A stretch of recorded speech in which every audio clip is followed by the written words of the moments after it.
les forces de défense parce que les étudiants Tu as n'étaient vu, pas là. tu as vu, tu as vu, je pose pas mal de questions auxquelles peu sont capables de répondre. Et c'est ça une enquête. Tu sais, les éléments que je te pose là, les éléments de question, il a été donc amené, il est mort où? Qui l'a amené s'il est mort à l'hôpital? Ils l'ont pris d'où? Du sol ou de sa chambre ou des couloirs? Qui a restitué le corps? Quel est le transporteur s'il est mort à l'hôpital? Combien de temps après il est mort? Tout ça, ce sont des éléments que l'enquête va révéler. Ça ne sert à rien que d'accuser qui que ce soit. Ah, mais grand, tu es d'accord que enquête est de mouille fin quoi? Ah ben, voilà le problème nag xam nga nag léegi nag. Non, mais tu es d'accord que Amon, moi, Khaled Bidéon Camberen, tu te souviens? Non mais xale bi deewoon Cambérène xam nga dafa am lu ma gëm am na loo xam ne su amul ah man damay am beneen posture. dañu fi yàgg nekk di xeex depuis Senghor ba léegi ñu rey ay nit fii par des forces de défense et sécurité ñu xeex fi 3 ans 4 ans yoo xam ne nekkul xeexu université xeexu mbedd Sénégal gépp ñii Bignona ñii Ziguinchor ñii fu nekk policiers yi di génn ay bal di dóor teel ñu am ay bal ay mort par bal yu leer nañ ñëpp xam ko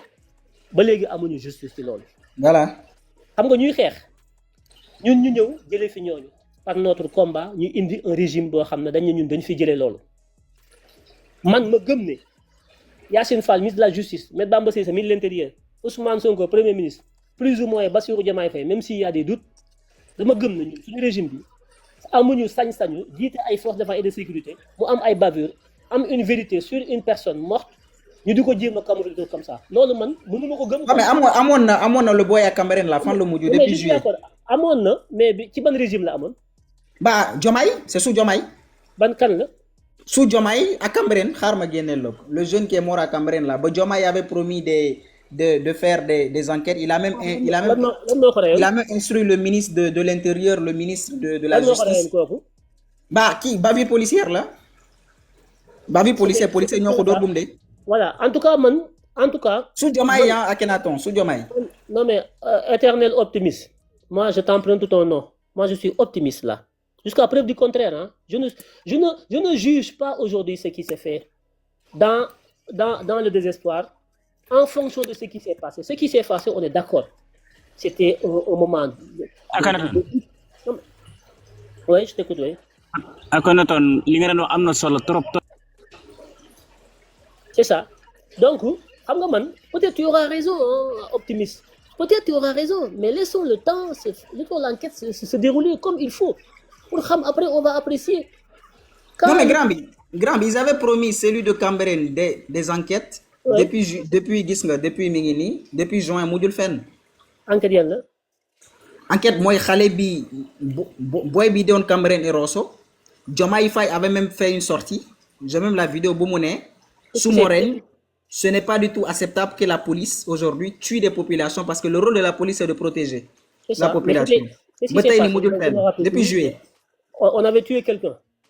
Oui, on avait tué quelqu'un, policier. Ok.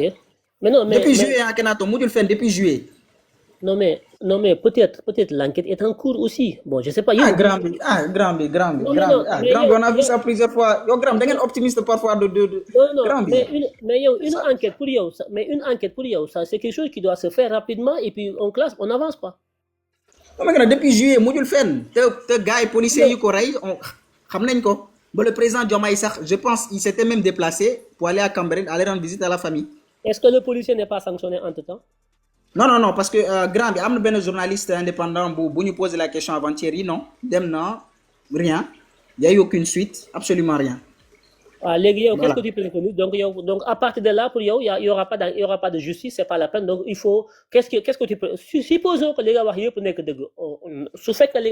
qu'est-ce qu'il faut faire maintenant? À ton avis, on fait quoi? Ce que moi je dis, Grand, moi, aujourd'hui, l'État. Parce que comment c'est Oultaï? Parce que nous, on a l'impression que le Sénégal commence aujourd'hui. Bodé, mais lire l'histoire politique du Sénégal, tu vas voir en 63, il y avait la même répression. En 68, il y avait même eu 20 morts. En 68, il y avait même 20 morts parce que les étudiants, Senghor avait même dissous certains mouvements, notamment les étudiants. En 81, soit Abdou Diouf, pareil. À chaque fois, à chaque fois qu'on laisse par exemple un régime tuer un Sénégalais, un précédent, ça va être un précédent très très dangereux. Parce que l'État se dira, ok, à mon ben est mort et ça a laissé passer quoi, donc je vais me permettre à l'avenir de réprimer à nouveau les gagnants avec les 80 morts. Mais les mêmes policiers là sont toujours qui est en exercice Grand Kenaton. C'est ceux qui ont tué les Sénégalais. Ils sont toujours en exercice. Je suis d'accord avec toi, sauf que la différence entre toi et moi, c'est que moi, aujourd'hui, je t'ai emprunté ton mot optimiste. Moi, je suis optimiste quant à ce régime actuel. Je pense qu'ils ont une obligation de changer tout ça. De 1963 jusqu'à aujourd'hui, ils ont l'obligation, ils ont été élus pour ça et ils vont changer ça.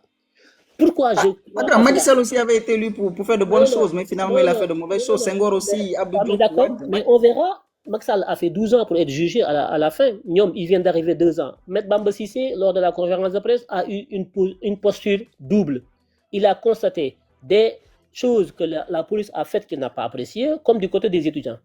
Il a projeté une fausse vidéo aussi en Gambie. Hein? Bamba Sissé a projeté une fausse vidéo. Laquelle? Vidéo que vous projetez, c'était antérieur aux événements. Oui, moi, vidéo que vous projetez, c'était antérieur. Hein? Parce que ça, oui. Ça, je l'ai dit tout à l'heure. Cette vidéo date de 26 décembre 2025. Voilà, il a parlé aussi de l'étudiant marocain qui a failli être lynché à l'université lors de la Coupe d'Afrique. Tout ça. Il a fait ce qu'on appelle un agrégat de faits pour dire que voilà, ce qui se passe aujourd'hui, le 9, n'est pas quelque chose qui vient de se passer. Dans l'université, il y a toujours eu des violences. D'ailleurs, il n'a pas donné la date, mais cette vidéo-là venait corroborer cette violence du 9-là, qui date aussi de 1963. Il a fait une panoplie de problèmes dans cette université qu'il faut régler dans l'ensemble. Mais il n'a pas justifié la violence du 9 par une vidéo du 26 décembre 2025. Il le sait très bien. Quand il a parlé de l'étudiant marocain qui a failli être lynché, ce n'était pas le 9. C'était avant, mais il a amené tout ça dans un contexte global pour expliquer la situation délétère dans laquelle vit le campus universitaire. Moi, je l'ai écouté. Et il a dit qu'il y a des choses que j'ai vues du côté des forces de défense et de sécurité. Moi, je ne peux pas l'accepter en tant que moi, droit de l'homiste, avocat, moi, avant d'être ministre de l'Intérieur. Mais est-ce que tu sais que les étudiants avaient appelé le ministre de l'Intérieur avant policier de Dougou Tchibir? Le ministre de l'Intérieur, je vais y remédier. Finalement, la police est rentrée. Ils ont appelé le ministre de l'Intérieur pour faire quoi? Bien sûr, bien sûr. Oui. Les amicales, là, ils ont fait un communiqué expliquant bien clairement que Daniel Bamba Sissé, il a dit oui. Bon, je me rectifie tout à l'heure en Gambie. Donc, je prends ce truc. Donc, il est décédé voilà, bien avant son évacuation. Donc, Tchibir Université Bilédé. D'accord. Donc, le jeune est décédé bien avant son... Bon, Ayoba, je pense Khamgoko, il est journaliste... Ayoba, oui, d'accord, mais bon, ça c'est Ayoba. Voilà. Hein. Non, arrête. Du coup... Non, mais je veux dire... Moi, je n'ai pas dit qu'il a tort, hein, mais j'attends, moi, des décisions officielles venant du procureur de la République. Ouais, mais le procureur a fait un communiqué, j'ai vu le communiqué du procureur. Justement, c'est pour ça que j'ai fait le live. J'ai fait le live sur le communiqué. J'avais affiché le communiqué. TikTok bug me restera, ne me dit quoi. Mais moi, le live, je l'ai fait sur la base du communiqué du procureur. Parce que c'est factuel. Légui, yow grand bi yow gëm nga li procureur bi wax? Non mais procureur waxagul dara? Bah bien sûr qu'il a dit quelque chose qui est attends. Xañu lire communiqué bi. Lan la wax? Communiqué baa ngi nii. Je vais te sortir le communiqué. Voilà. Communiqué mi ngi nii. Surtout la dernière partie que moi je trouve infâme, hein, Mouné. Les investigations sont en cours et ont donné lieu à l'accomplissement de plusieurs actes. Dont les éléments disponibles ne corroborent pas les rumeurs faisant état de violence physique exercée sur la victime. C'est ce qu'il a dit. Oui. Donc, procureur de la République, éléments que eux ils détiennent, ne prouvent pas que la victime a subi ce qu'on appelle des violences physiques. Et quand on parle de ce qu'on appelle l'autopsie, dit le contraire. Non, l'autopsie n'a pas dit... L'autopsie... non, attends, optimiste. Toi, quand tu lis cette phrase du procureur, tu dois être prudent. L'autopsie, tu l'as lu tout à l'heure, l'autopsie n'a pas dit que l'étudiant a été tabassé, il est mort des coups. L'autopsie ne l'a pas dit, de un. De deux, le procureur vient te dire que mon procureur, li mu jot ci enquête bi, élément yi mu am, méngoowul ak li nit ñi di wax yow li ngay wax yow ne oui dañ ko rey parce que dañ ko dóor ba mu dee li ngay wax yow procureur nee na moom li mu jot méngoowul ak li ngay wax yow doo prudent. Non mais grand bi c'est que lii nii du tey la xew depuis Macky Sall, Antoine Félix Diome Mais En fait, Gambie, éternel, éternel, je votais Pastef, j'ai milité éternel. Pastef, je suis toujours militant de Là n'est Pastef. pas le problème. Éternel. On ne peut, xam nga li ngay def nii, c'est pas scientifique. Tu ne peux pas juger un fait contemporain, un fait du moment aujourd'hui, par une argumentation d'un passé. Ce qui s'est passé Non, avant. non, waxuma loolu grand Kenaton. J'ai dit que tey autopsie baa ngi nii léegi grand bi da nga may ne éternel attention blessure yi ñu def si autopsie bi de mën na jóge si daanu. Ouais, mais Mais boo xoolee certaines blessures ça ne proviennent pas de quelqu'un qui est tombé du 3e étage. Mais l'autopsie ne l'a pas dit. L'autopsie a dit des coups ou bien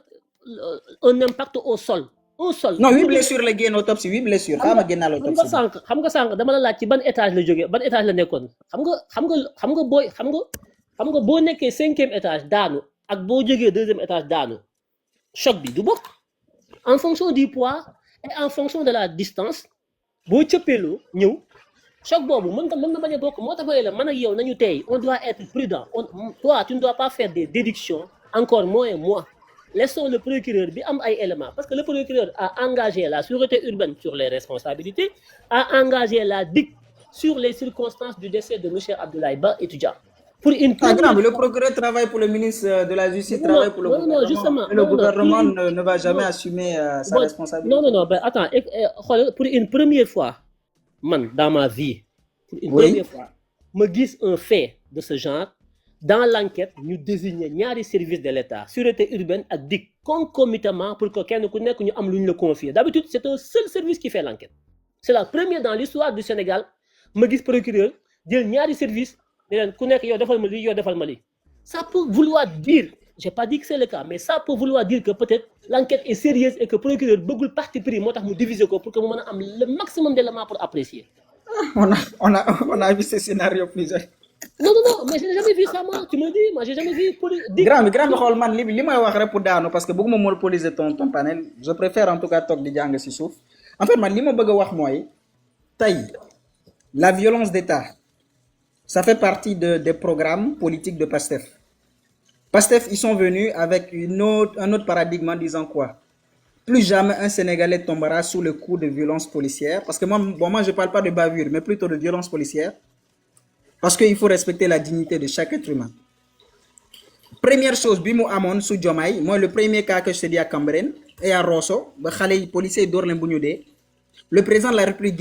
et j'ai quand même aimé au début ça, même le Premier ministre aussi, a fait une sortie pour dire non, bavure policière, violence policière, on nous accepter. Parce que nous n'avons pas été élus pour reproduire les mêmes erreurs que Macky Sall.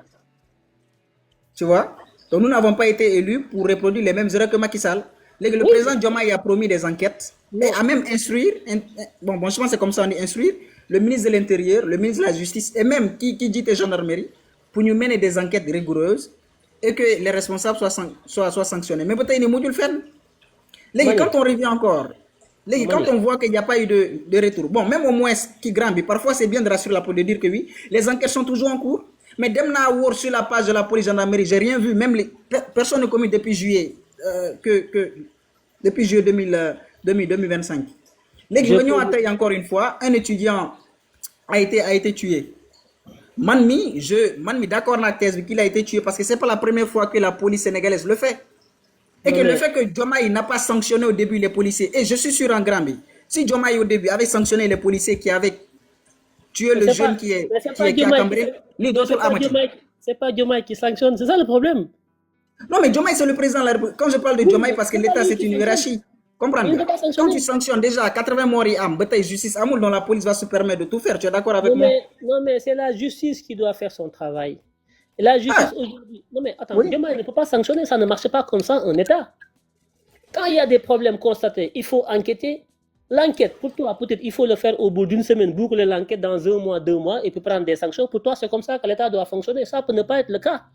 Ah bah nous à l'opposition, Ousmane Sonko s'attaquait toujours à Macky Sall et à son gouvernement. Donc nous allons nous attaquer à Diomaye aussi. Oui, mais non. Voilà, donc c'est ça. Donc l'autre on attaqué Diomaye. Non. Je vous reconnais le droit de s'attaquer. Voilà.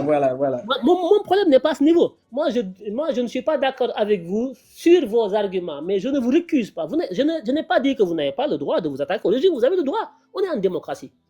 Mais je me bats contre vous, argument contre argument. Mais votre droit de ne pas être avec le régime, ça c'est votre droit que je reconnais. Oui, mais grand, depuis que je suis monté, je pense que j'ai quand même apporté des Mais vous éléments. avez apporté des éléments sur l'autopsie, Voilà. sur tout ça, effectivement.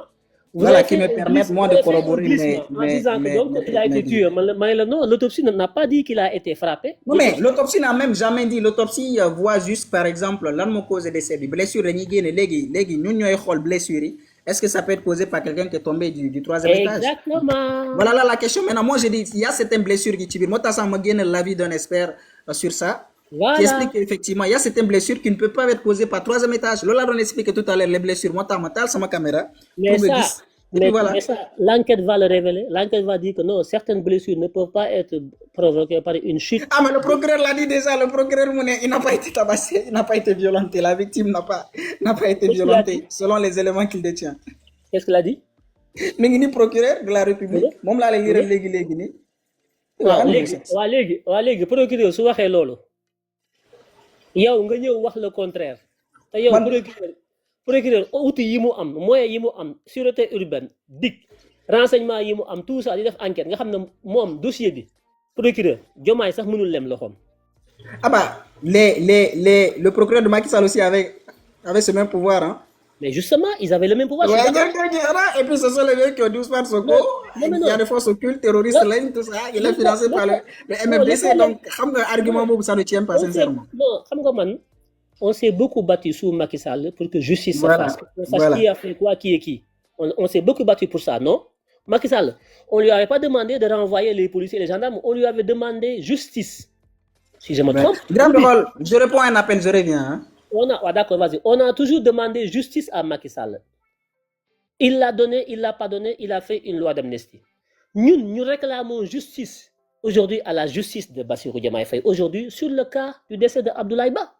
Mais la justice ne peut pas se décréter comme ça. Justice dafa am ay enquête yu koy mën a tax juge. xam nga léegi yaa ngi ne justice de Bassirou Diomaye Faye. non pour dama loolu laa wax de. da nga ne de Diomaye Faye. Oui. Mais problème amu ci y a pas de problème ñun suñu taxawaayu démb li ñu doon laaj démb Macky Sall moom la ñuy laaj tey Diomaye Faye amul problème man je n'ai pas changé. La seule différence entre toi et moi c'est ma prudence. Toi tu n'es pas prudent. Tu déduis. Toi tu fais la justice à la place de la justice. Parce que tu ne crois pas à la justice parce que ce qui s'est passé hier avant-hier moo lay pousser ba yow gëmoo justice. Je te le respecte. Mais man ça ne me convainc pas. Man, je pense. Ah, je vois. Sinon, man, en tout cas, l'autopsie, voilà quoi. Il y a les. De toute façon, man, xeexuma pour rien. Man, dama xeex pour justice am. Te justice dina am ci cas bi d'une manière ou d'une autre. Procureur dama gëm ne moom amul intérêt di wax loo xam ne wala leneen loo xam ne parce que l'exigence de rendre justice aujourd'hui dans ce pays mooy li ñu jox pouvoir bi ñun. Lan moo tax Diomaye ak Sonko ñu nekk pouvoir? C'est par notre combat pour l'exigence de la justice au nom du peuple moo ñu fal ñun leneen faluñu. On n'a rien promis aux étudiants à part nous battre pour arriver aux affaires et teg ci réew mi ci dëgg ci justice. Donc li doon xew démb ak barki démb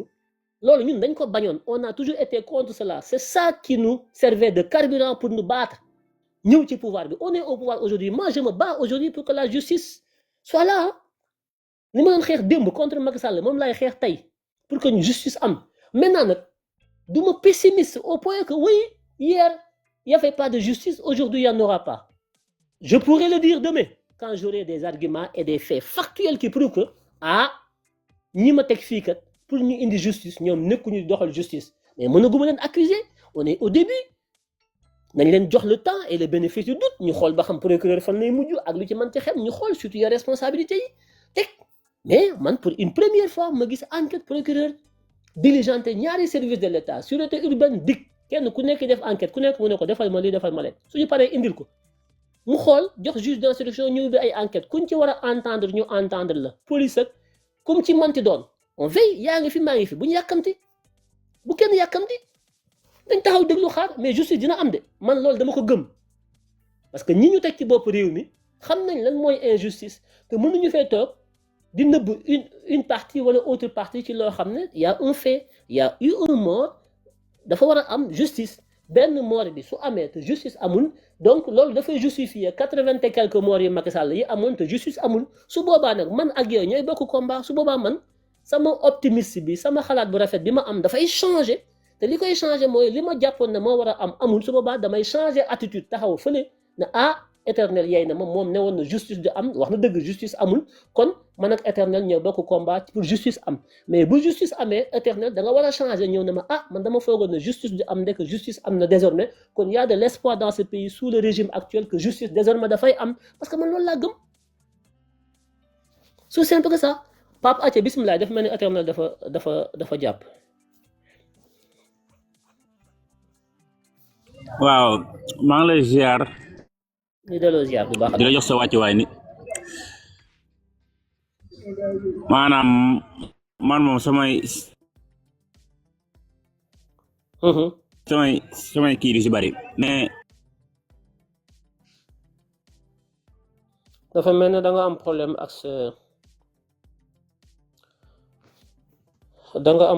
ak sa réseau Pape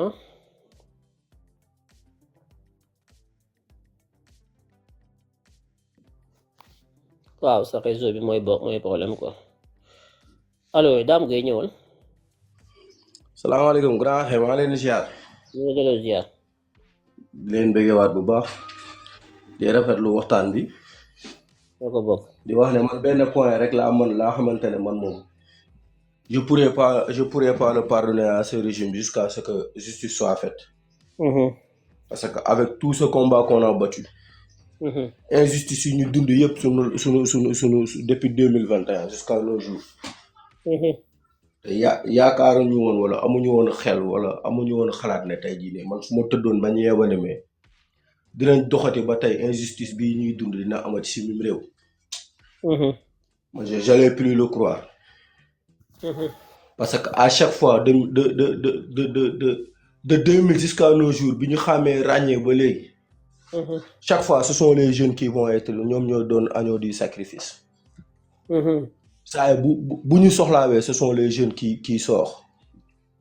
Ce sont ces jeunes là yi nga xamante ne ñoom la ñuy rey ñoom ñooy nekk di combattre.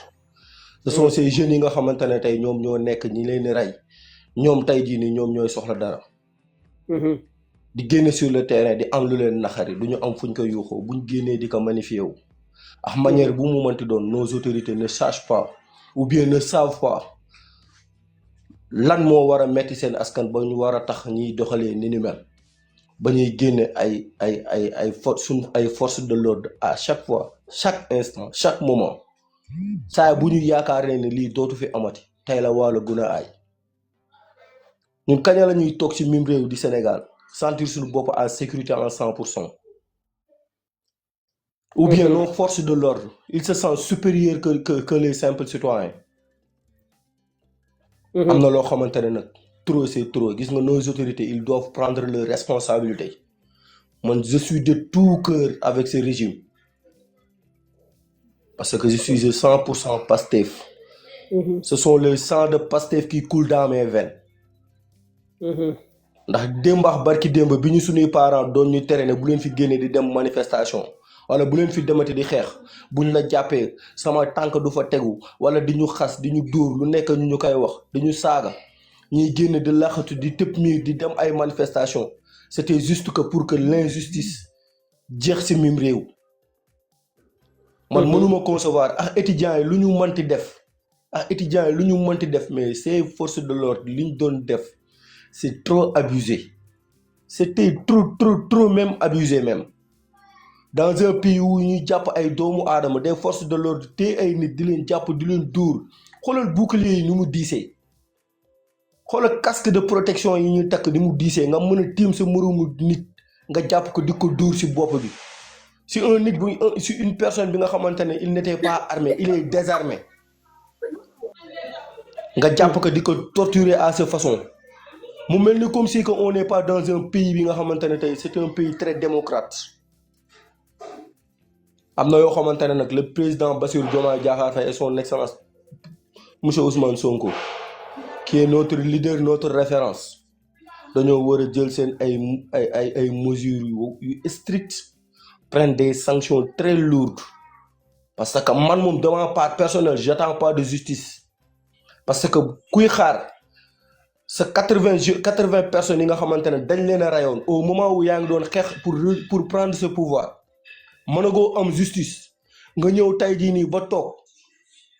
ñi defaat ces mêmes faits yi nga xamante ne tey man su may quand je parle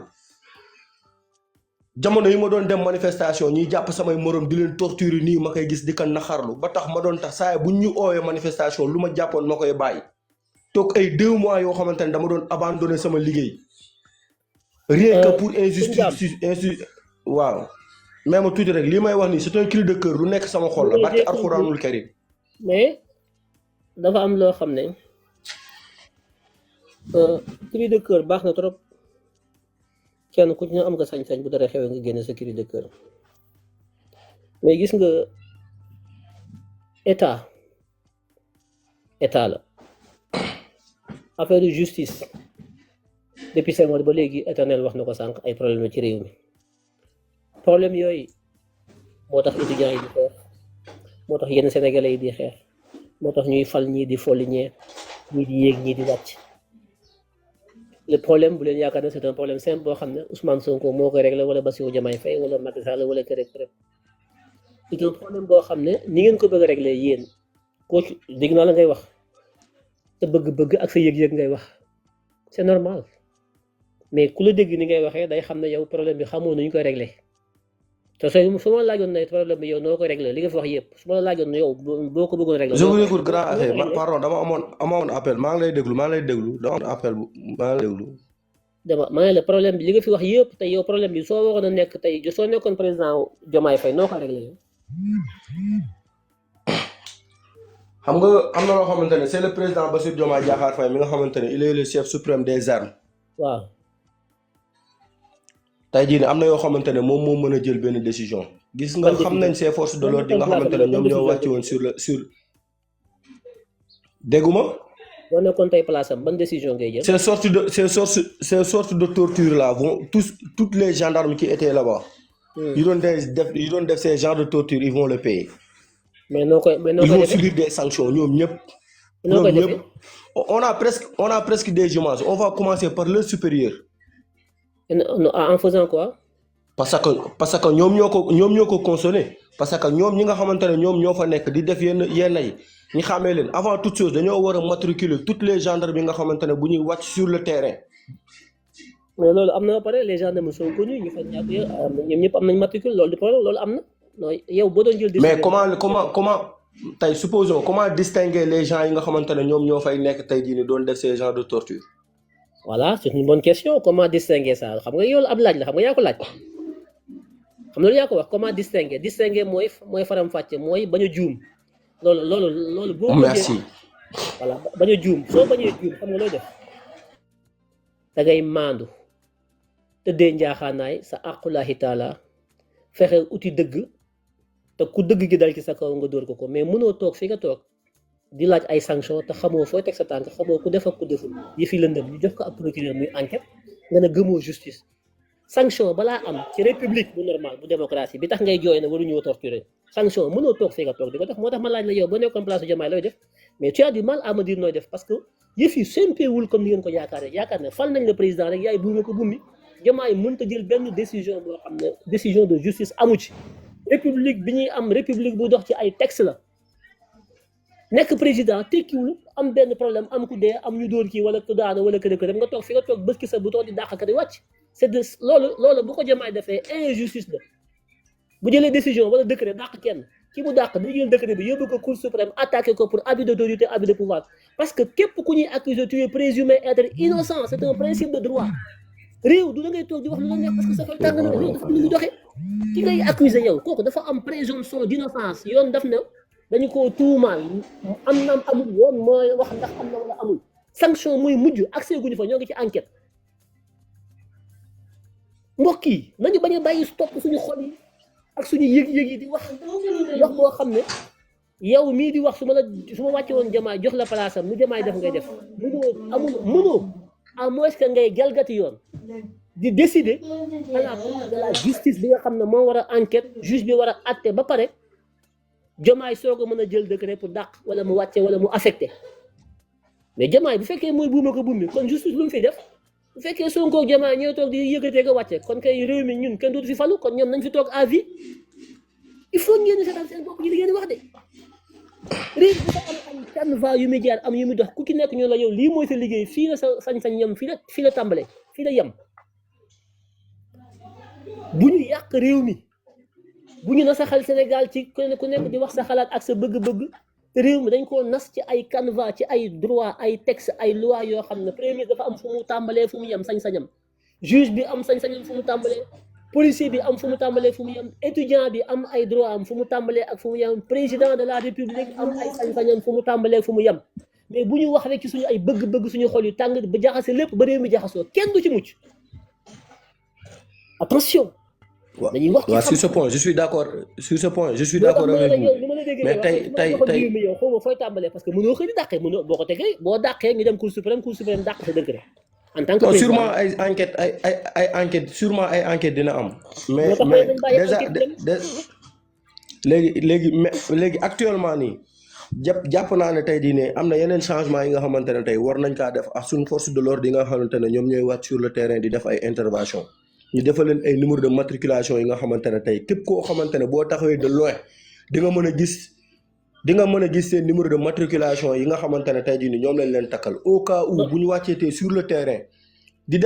def yoo xamante ne bokkul ak li nga xamante ne ça va mettre de l'ordre. waaw loolu am na li ngay wax yëpp am na les policiers sont immatriculés identifiés policier bu ko nekk lu mu def tout c'est loolu du problème de loolu am nañ ko ñoom ça c'est pas un problème. non xam nga yaa seet ñoom seen biir xam nga am nañ ko xam nga ñoom seen biir am nañ ko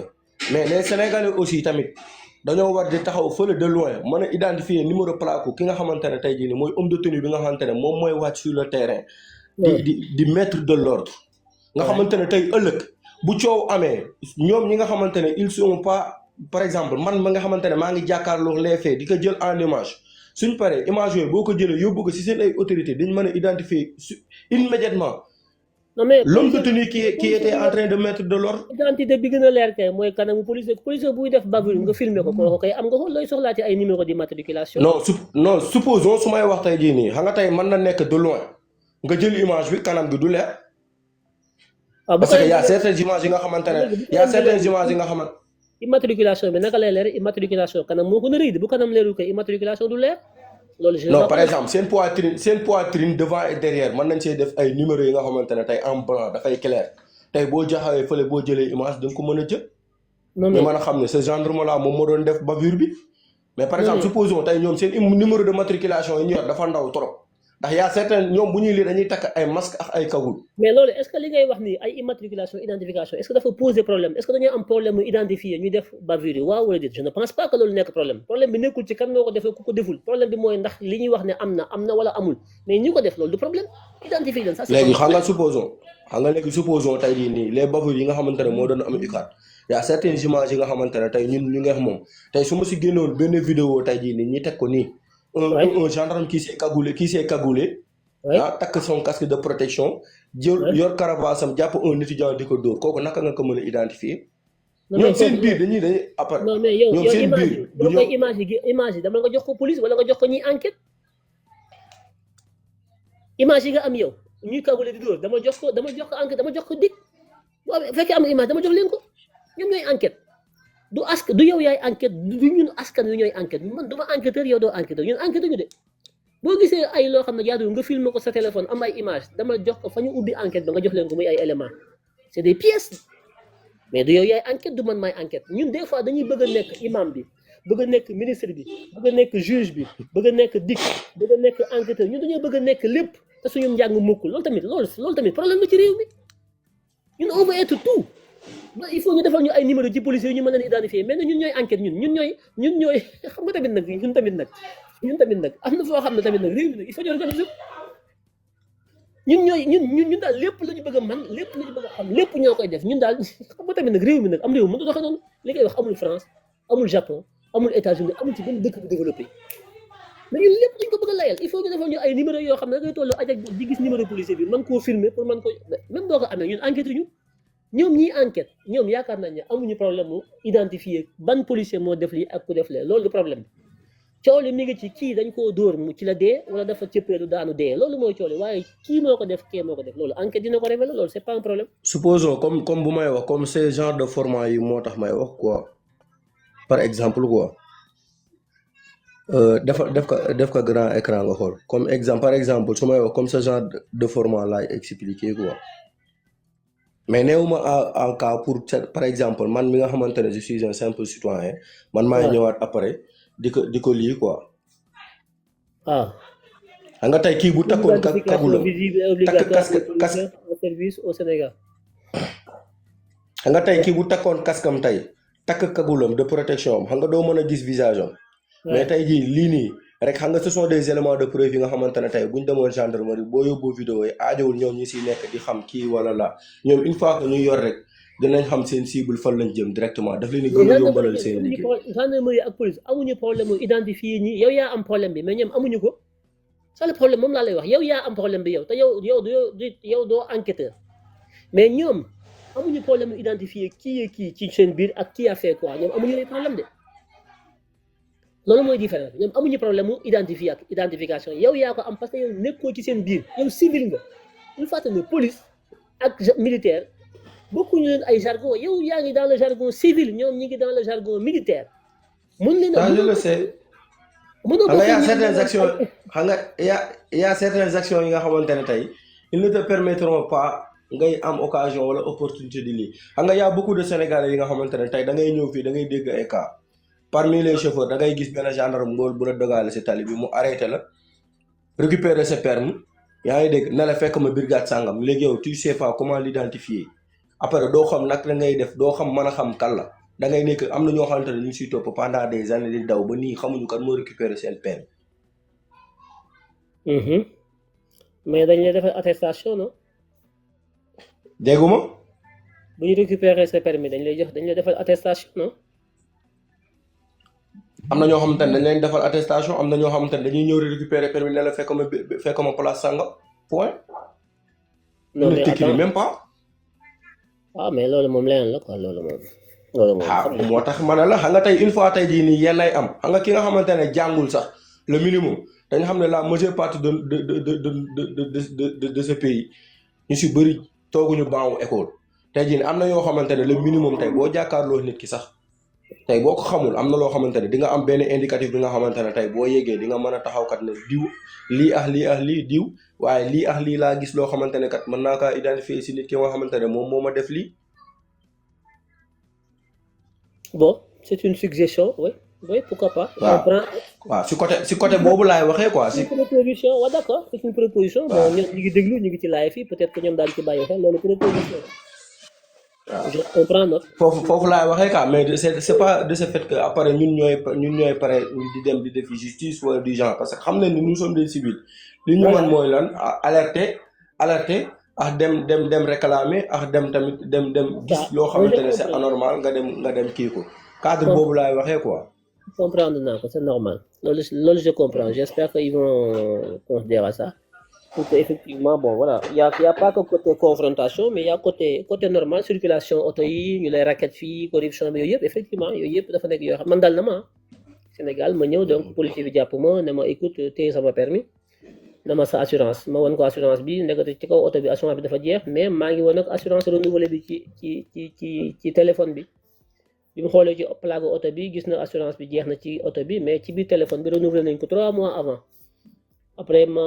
xool sama téléphone ñu ne ma assurance baa ngi téléphone bi ma wan ko mu ne ma mais oui bi may contrôler oto bi y a 5 minutes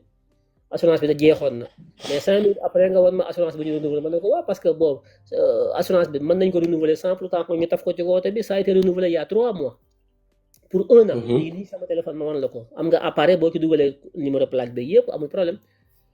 mu ne ma non de toute façon bi ma lay contrôler à l'instant tey assurance bi dafa jeexoon 5 minutes après nga wan ma assurance bu jeexul mooy la mais man maa ngi sa kanam bougé wu assurance bi kay jeexul woon dama ko taf ci oto bi mais mi ngi nii suma téléphone maa ngi yow fi nekk déwuma fenn assurance mënu fee jeex y a 5 minutes baaxaat y a 5 minutes li am solo mooy sama quoi mooy day verbaliser ma ne ko doo ma verbaliser mu téye sama permis ma dem doxi li may doxi ba wàññiku ma yàdd fekk ma ko foofu ñu ne ma mi ngi police Mbour fekk maa ngi woon dans la petite côte ma dem fekk ko Mbour bi ma ñëwee am na seen chef bu nekk foofu ma dugg si mu laaj ma expliqué ko ne ko dama doon dem côté Nianing mu arrêté ma contrôler suma assurance ne assurance bi dafa jeex ci kaw auto bi plaque bi effectivement am na étiquette assurance bu fa nekk foofu jeex na fa mais renouvelé nañ ko 3 mois avant dañ ko taful foofu rek mais mi ngi ci téléphone bi en ligne parce que il paraît que léegi dañu yor ay appareils yoo xam ne xamu daal ils ont des systèmes de signalement assurance ci téléphone yi lay nekk léegi ñoom am nañu appareil mën ko détecter xool ndax tu es à jour rek man je savais même pas ça ci laa ko xamee ma ne ko 5 minutes après ma woote ñu ne ma assurance baa ngi ci téléphone bi ñu yónnee ma ko ma wan ko mi ngi nii mu ne ma non moom bi mu lay contrôler il y a 5 minutes amoo woon assurance donc léegi da lay verbaliser ma ne ko il y a 5 minutes assurance bi nee nga woon baaxul fekk baax na dañ ko taful indi naa la assurance bu baax en bonne et due forme boo vérifier li am solo du nga may verbaliser li am solo mooy sama bonne foi il y a 5 minutes su ma defoon accident sama assurance daf may couvrir il y a 1 jour su ma ko defoon sama assurance daf may couvrir il y a 1 mois su ma ko defoon daf may couvrir parce que je suis assuré la preuve est là léegi bonne foi boobu nga ne nag may verbaliser ma ne ko du ma ko nangu kenn du ma verbaliser ñu nekk may leen man kenn du ma fay laa du def xalaatuma ko parce que je suis assuré su ma assuré wul woon damay fay mais dama assuré wu présentation défaut de présentation d'assurance n'est pas pareil avec défaut d'assurance man ngaa assuré wu ba noppi doo ko mën a présenter man ngaa am assurance fàtte ko sa kër dawal soota ñu arrêté la ne la am sa assurance nga xool gisoo ko ñu la amoo assurance fekk da nga koo fàtte sa kër mais am nga assurance l'assurance ne couvre pas le contrôle l'assurance couvre le dommage accident bu amee wala problème foofu la ñuy loolu mooy njëriñu assurance mais assurance policier bi koy contrôler daf koy contrôler pour xool ndax am nga ko léeg-léeg mu làmb la sa permis mën ngay dawal fàtte ko fenn ñoo la am sa permis nga leen dama koo fàtte bu dee dans les pays développés dañ lay defal dañ lay verbaliser jox la 1 mois pour nga dem sa kër permis bi nga fàtte nga jël ko nga photocopier ko envoyé ko ci benn site ñu xam ne yaa ngi ak sa permis PV ba tëb doo fay su 1 mois bi jotee te indiwuloo sa permis dañuy xam ne kon amoo permis ma ne ko sanction yi def ñoom tubaab bi sanctionné wuñu pour lekk sa xaay dañuy am sanction pédagogique jàpp nañ la am sa permis nga dama ko fàtte ñu defal la PV ba war a fay may la 1 mois pour nga prouver na am nga permis soo ko joxee PV bi tëb soo ko joxewul PV bi ñëw nga fay am nga assurance ok anamu dama ko fàtte parce que léeg-léeg sa papier auto assurance nga fàtte ko sa kër génn par urgence da nga fàtte ko nga génn ñu contrôler la anamu nga ne yoroo ko ñu defal la PV may la 1 mois nga prouver soo ko prouver na am nga assurance am nga permis doo fay dara soo ko prouver wu ngay soog a fay ma wax ko moom mu ne ma waaw loolu France la mais fii ma loolu fii moom ba ma la contrôler ko ne ko yéen da ngeen di caaxaan damaa xeex ak ñoom dañ maa mujj bàyyi jox ma samay kër ma dem sama yoon ma yoon fii bañu ma ci dara parce que man damay xeex ba dugg boîte vocale man du ma leen may dara am naa assurance bu ma fay yaa 3 mois nga bëgg maa fay loo PV parce que bi nga ma ko laajee moment boobu yoruma ko ci man pourquoi ma koy fay du ma ko xalaatuma ko kenn ku ci nekk say droit yaa koy kaasal sa bopp xeex ko xam sa àq ak sa yelleef nag man ko prouver nekk ci dëgg bañ a tooñ ma ne ko man su ma amul assurance maay fay su ma amul permis damay fay man bëgguma injustice donc man du ma def injustice mais kenn du ma ko suuf su ma nekkee ci sama yoon bañu ma ci tëdd kaso bañu ma ci xeex bañu ma ci reyante mais du ma leen fay 10 francs Mali tama am oto bu am assurance am visite technique am lépp nekk en bonne et due forme am assurance nag tekkiwul yor sa assurance man ngaa génn fàtte ko sa kër mën na laa réer wala nga jékki-jékki am urgence génn daw nga génn ci mbedd mi police bi droité la laaj la nga ne ko dama koo fàtte sama kër daf la war a may 1 semaine jël sa permis téye ko defal la PV ne la dans 1 semaine ñëwal fekk ñu ci commissariat bi ñu nekk nga indi sa permis wala sa assurance nga prouver ne am nga ko soo ko indee ñu xool date bi nga ko am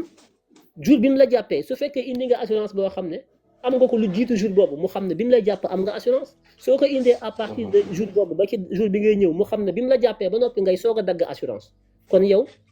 da ngaa tricher da ngay war a fay te loolu ñëw war na kii mais loolu kenn ku ne yaa ci war a taxaw nous sommes des citoyens mais lépp nañ ko def ci dëgg bañ ko def ci parparloo bañ ko def ne man maa am dëgg parce que maay étudiant bi tout le temps maay am dëgg c'est loolu dëgg étudiant mënut a am dëgg tout le temps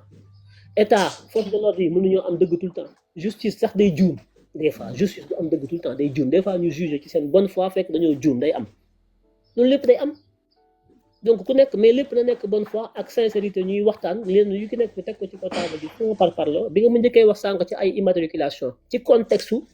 policier buy xeex ak ay civil mënut a dugg sama bopp mais bi nga nee ma ci circulation yi corruption bi gis nga automatiquement foofu mu xool nga sa wax yóbbu ko foo xam ne foofu mën na fa jàll ma nangul la ko lii mooy Sénégal bu ñu ko waxtaanee. kon ñu ngi lay sant bu baax a baax di la ziar. jaajëf kontaan nañ ci yow. merci beaucoup monsieur Ndaw. dem na waaw mu ngoog kon bu mbokk yi lii ma doon li nga xam ne moom lañ fi leen waxtaanee di leen bàyyi nag ba fan yi incha allah di wax ngeen vigilant ñu teey dal déglu ki nga xam ne mooy procureur moo yor dossier bi bon ku ci nekk am nga droit ne gëm naa ko wala gëwuma justice loolu ku ne am nga ci sañ-sañ ku ci nekk mën nga ko justifier am foo koy teg ñu nangul la ko waaye ñun ñëpp nañu mànkoo ne réew mu amul justice yow mi bañ ne gëwuma justice nekkoo ci kaaraange amoo sécurité man awma sécurité Ousmane Sonko nekkul ci sécurité kenn nekkul ci sécurité amul kenn ku nekk ci réew mi koo xam ne li nga daj ci injustice ci réew mi jéggi na li Ousmane Sonko daj ci injustice ci réew mi te teewul boobu ba léegi mi ngi ci biir état bi justice nekk ci état bi muy jéem a fexe ba justice am ba confiance bi askan wi war a am ci justice mu am te mi ngi ci biir état Ousmane Sonko bés bu nekk mu dal ci kaw justice bi te teewul mi ngi ci biir donc ñàkk gëm justice ak ñàkk wóolu justice bu mu tax nga ne ah justice c'est pas la peine bis bu fi justice jógee musiba am ndax yow mi koy wax ku la ëpp doole dina ñëw jaay la doole nangu sa alal nappaaje sa jabar toj sa kër te doo am foo ko jooyee ji su boobaa bu la ëppee doole mënoo ci dara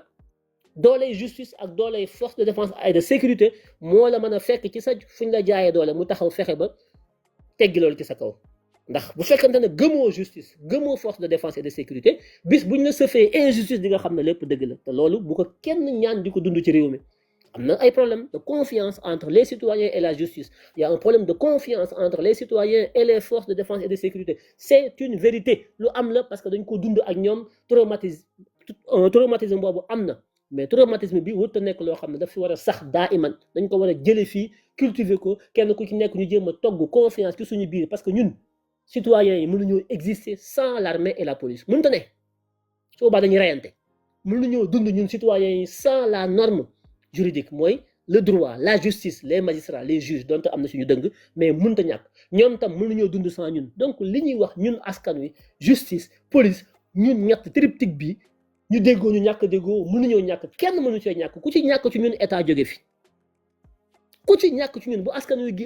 wi bokkatul état amul su police amatul askan wi du nekk ci kaaraange ku man sa morom duma jaay doole fi nekk justice bu amul kenn du am dëgg bañ jox ko feebar nag mi ngi ci suñu biir ñun ñett ku ñàkk kóolute mi ngi ci suñu biir justice war na def effort police gendarmerie def effort askan wi def effort mais duñ kii mooy def effort kee banque loxoom toog di xaar aj ay tànkam naan man kër sama déedéet nous devons tous chacun en ce qui le concerne faire des efforts pour que justice mën a am police mën a réconcilier wu avec le peuple bi mën a réconcilier wu avec la justice parce que la justice comme la police sont au service des citoyens bu citoyen bi kontaanul police dafa war a fexe ba ni muy doxalee liggéeyam justice ni muy doxalee liggéeyam citoyen bi gis ci boppam waaw gis ci boppam lii mooy li nga xam ne man maa ngi ciy woo sénégalais yépp ñu fexe ba juboo ci dëgg fexe ba juboo ci intérêt askanu ci intérêt général bu bañ a nekk intérêt étudiant wala mu bañ a nekk intérêt parti politique wala mu bañ a nekk intérêt pouvoir wala mu bañ a nekk intérêt kenn waaye mu nekk intérêt askanu Sénégal dans la vérité et la sincérité man lii laa gëm man te loolu laay défendre moom laa doon xeex démb moom laay xeex tey waaw fal naa nag ay nit ñoo xam ne ñoom nee nañu justice la ñuy indi jubal jubbanti googu dama koo gëm man ci laay dox di ci wax di ci rafet njort ànd ceeg ñoom ci ak justice bi ak police bi pour que jubal Ousmane Sonko il y a 10 jours fii la taxaw dem seeti police ne dafa am nouvelle doctrine façon maintien de l'ordre bu ñu bëgg a indi bu bees boo xam ne day nekk lu méngoog askan wi police ak askan wi dootuñu nekk ay noon dañuy nekk ñoo xam ne dañuy jàppalante askan wi bu gisee ci mbedd mi lu jaaduwul mu jël téléphone am woo police bu gisee loo xam ne mi ngi lor askan wi mu ñëw aar askan wi policiers yi ak askan wi dañoo war a bokk ndey bokk bàyyi parce que askan wi police moo leen fi bàyyi police askan wi moo ko fi bàyyi police boobu la Ousmane Sonko ne il faut ñu tëggaat ko bi mu ko waxee léegi matul fukki fan lii xew fi ci diggante bi kii kay am na yéene fexe ba ñëpp juboo ànd nekk benn parce que réew mi tey ji bu tàkkoon ku ci bitim réew policier beeg sénégalais beeg baykat beeg sàmmkat beeg gendarmerie beeg parti politique bi ñun ñëpp dañuy ànd nekk benn taxaw xeex keroog bi Sénégal di football Maroc final ba nu ngi def ab combat la keroog bi ñuy football Maroc match bi nu sénégalais yi def est-ce que policiers yi dañuy nekk di xeex ak étudiants yi est-ce que étudiants yi dañoo nekk daan gëmuñu justice magistrat yi nga xam ne ñooy àtte est-ce que keroog dañoo ànd ak Maroc opposition bi Pastef ak keneen ak keneen est-ce que dañoo féewaloo wuñu parce que Sénégal a aaye keroog ba Sénégal aaye ñun ñëpp dañoo nekk benn loolu symbole la dafa am lu mu dafa war a feeñ ci suñu doxalin duñu ay noon dañoo bokkul ay camp bokkul ay gis-gis kenn ku nekk am nga sa yéene ci réew mi jàpp na yaa gën a mën pour defar réew mi mais keroog bi Sénégal aaye Coupe d'Afrique Sénégal gépp nekk benn loolu mooy Sénégal aussi loolu kenn waru koo jëndee ay parparloo bàyyi leen xel ci loolu mais man fi ma nekk étudiant yi laa àndal na policiers yi dee man étudiant yi laa àndal wala Sénégal la parti politique bi na justice bi dee bu justice bi yàqoo man ma yàqu yow nga yàqu Sonko yàqu ñëpp yàqu police bu fi jógee ku nekk duma sa morom ku man sa morom duma moo fi am yéen askanu Sénégal bu ngeen fi jógee police taxawaayam dootul soxlaatuñ ko parce que bu fi askan wi nekkul police lu mu fi def bu fi askan wi nekkul justice lu mu fi def ndax lépp ki turu askan wi lañ koy def kon ñoom ñett ñëpp mënuñoo ñàkk nit nag bu ñuy ànd te mënuñoo ñàkk tàqalikoo dañuy fexe ba nu ñuy juboo di wax ci lu leen jubóole coow mën naa am jafe-jafe mën naa am mais tàqalikoo du am parce que mënut a nekk situer les responsabilités mais loolu ba ñu commencé live ba léegi lañ nekk communiqué procureur loolu la wax man loolu laa wax démb ak tey ba fi Macky Sall nekkee ñuy xeex justice lañ ko doon laaj kenn ci yéen mos a taxaw ne Macky Sall dàqal diw wala dàqal diw justice lañ ko doon laaj parce que ci kaw justice ci la dàq soog a mën a am bu justice amul dàq mënta am justice bi ngeen laajte ba léegi moom la ñuy laajte situer les responsabilités c'est faire passer la justice c'est diligenter des enquêtes impartiales des enquêtes yu scientifiques yoo xam ne boo ko tegee joko taabal yu tikk saako du ci am à moins que mu nekk ñoo xam ne ils sont de mauvaise foi parce que ñëpp yemuñu am na ñoo xam ne quel que soit alpha boo leen indi loon yàlla mu àtt sax duñ ci ànd dañ naan yàlla dafa jeng am na ci nit ñi ñoo xam ne aussi ñoom yàlla sax bu àttee ñoo dafa jeng loolu mënoo ci dara mais faire la part des choses situer les responsabilités c'est ce que le procureur est en train de faire avec ses services donc nañu tey bañ a dugg ci ay amalgame bañ a dugg ci ay manipulation ku nekk di wax fii réew jàppal bàyyi éternel dugg na léegi dugal ay documents am ne autopsie bi nee na xale bi dañ ko dóor ma ne ko déet autopsie bi waxul loolu de autopsie bi nee na ki dee fekk nañ ci yaramam lii ak lii ak lii ak lii ak lii loolu lan moo ko def enquête moo ko révélé enquête mooy wax ne lii autopsie bi génne ay dóor la wala lii autopsie bi génne daanu la wala lii autopsie bi génne lii la wala lee loolu enquête da koy indi donc nañu tey bu ñu yàkkamte bu ñu jiitu kenn bu ñu dugg ci loo xam ne boo liggéey bu dëgg génnee nga ne ah damaa juuman wala kërëb kërëb te jaru ko lii am na ba noppi kii dee na ba noppi kenn bëggul mu dee ñu ngi koy ñaanal di ñaan yàlla xare ko àjjana yàlla may ay mbokkam xol yu mën a muñee di ñaan yàlla mu gëj fi lool lu mel nii du ma ne du fi amati de parce que su ma leen ko waxee waxuma leen dëgg dund ak dee ñoo ànd kenn bëggul amul mennum réew moo xam ne bëgg démb États-Unis rek la fa ay nit di dee IC bi nga xam ne moom la Donald Trump génn ci immigration bi di contrôler américain yaa ngi dee te ñooñu ñoo ëpp ay moyens gën ñoo développé gën ñoo nekk ci démocratie États-Unis dañuy génn ay contrôle ay immigré ñu am papier rek ay nit di ci dee France gi saa yu manifestation amee gilets jaunes nit ñi dee Chine ak fépp nit ñaa ngi dee bëgguñu ko bu ñu bañee dee nag bu ñu bañee ku dee ci régime Diomaye bi dañuy fexe bay waxtaan mais mënoo toog bu ñu la woowee kaay waxtaan nga budde jóguma waxtaan di forcer damay lekk par force ci restaurant yi jël say cocktail molotov yi gisee que nekk ci université sànni ay xeer di xeex ba noppi ne dee du am na loo xam ne boo ko tegee dee day am ñun ñii ba ñuy xeex ak Macky Sall négocier wuñu ak Macky Sall di xeex ak moom xamoon nañ ne dee day am ñun ba ñuy xeex ak Macky Sall dañoo pare woon pour dee boo jógee di xeex da ngay pare pour dee Ousmane Sonko ba muy jógee ci yaayam Ziguinchor na yaay ñaanal na ma xuma sama papa xuma damay dem Macky Sall bakkanam wala sama bakkan dafa pare woon pour dee dañ koy assumer ba ñuy xeex ak Macky Sall dañoo pare woon pour dee étudiants yi bu ñuy pare dañuy pare pour dee kuy xeex da ngay pare pour dee dee mën na cee fekk mais mënoo nañoo damay xeex di défier état di xeex ba nga peut-être du ba dee bu dee amee nga bët sa bët du jooy il faut que ñu assumer suñu ay choix parce que boo bañee dee da ngay ñeme négociation am xam-xam ci li ngay défendre indi ay texte ne lii suñu ay àqal suñu ay yelleef la mobiliser étudiants yëpp su la foo nga grève am nga droit def grève teg ko ci dëgg mais damay toj damay taal damay dem lekk ci restaurant bi gratuitement damay fay foo ko teg ñu ñëw maté la nga ne waaw am na ko ci dee mais yaa ko provoqué étudiants yi bu ñu demul woon ne dañuy def ngénte tubaab ci université bi dee du am bu étudiants yi forcé wul woon ngénte tubaab ci restaurant yi dee du am comme mënuñuy wax rek ne force de l'ordre yi ñoom ñoo def li ñoo def lee parce que bu étudiants yi ñoom ñoo nekk ci campus bi ñoom ñoo fay dund seeni problème war nañ ko mën a régler sans que force de l'ordre yi ñëw bu fekkee da nga dugg ci restaurant bi lekk fa 10 jours comme une semaine yoo xam ne fa yow manque à gagner code bi tëj restaurant bi parce que loolu tamit du ko nangu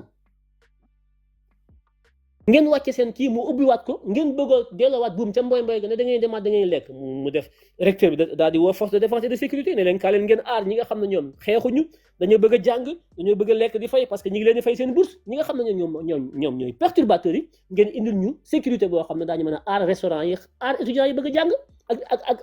ak dem lekk di fay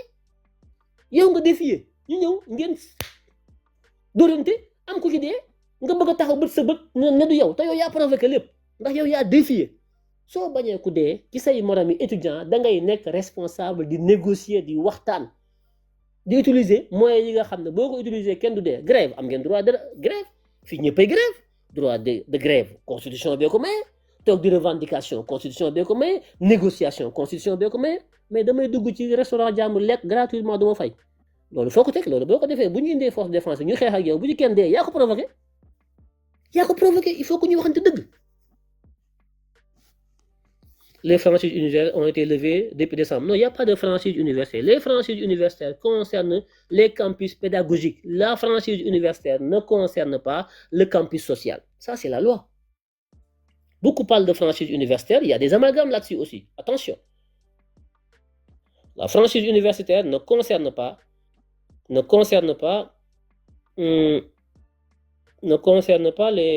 campus. Hein. C'est une erreur. lépp ay amalgame la yoo xam ne yaa yi bay dañ koy wax donc moi j'ai le boo xoolee la loi sur les franchises universitaires effectivement da ngay xam ne la franchise universitaire ne concerne pas en fait le campus social, ça concerne plutôt mais rien ne peut justifier la mort. Si, il y a des choses qui justifient la mort, ça Momo, si, il y a des choses qui justifient la mort. Il y a des choses, vous avez idéalisé la mort. Il y a des choses qui justifient la mort, mais bien sûr, ça c'est une... Il ne faut pas rêver, rien ne justifie la mort. Il y a des choses qui justifient la mort, mais bien sûr, ça vous le dites parce que vous n'avez pas appris l'histoire. Hitler, il ne faut pas dire ça. Il y a des choses qui justifient la mort. Mais la mort se justifie. L'islam, qu'est-ce que vous dites là? Mais ça c'est une utopie, c'est une tromperie. Arrêtez ça de dire que rien ne justifie la mort. Il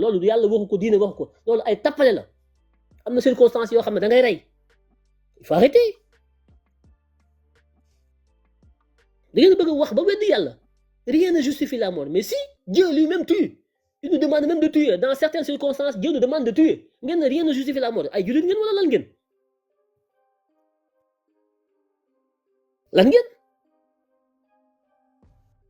faut quand même qu'on sache ce qu'on aussi. On sait l'État État des rey. Oui, État des rey. Bien sûr, État. État des rey. Voilà. Mais pas dans l'absolu. Mais il y a des circonstances, État de toi, mais la mort se justifie. Mais oui, il ne faut pas rêver.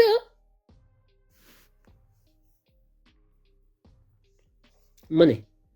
C'est quoi État des rey? Vous rêvez debout. État des rey, État des rey. Parce que vous rêvez, vous n'êtes pas dans l'État. État des rey pour que vous ayez am jàmm. État des rey pour que vous ayez am puissance. État des rey pour que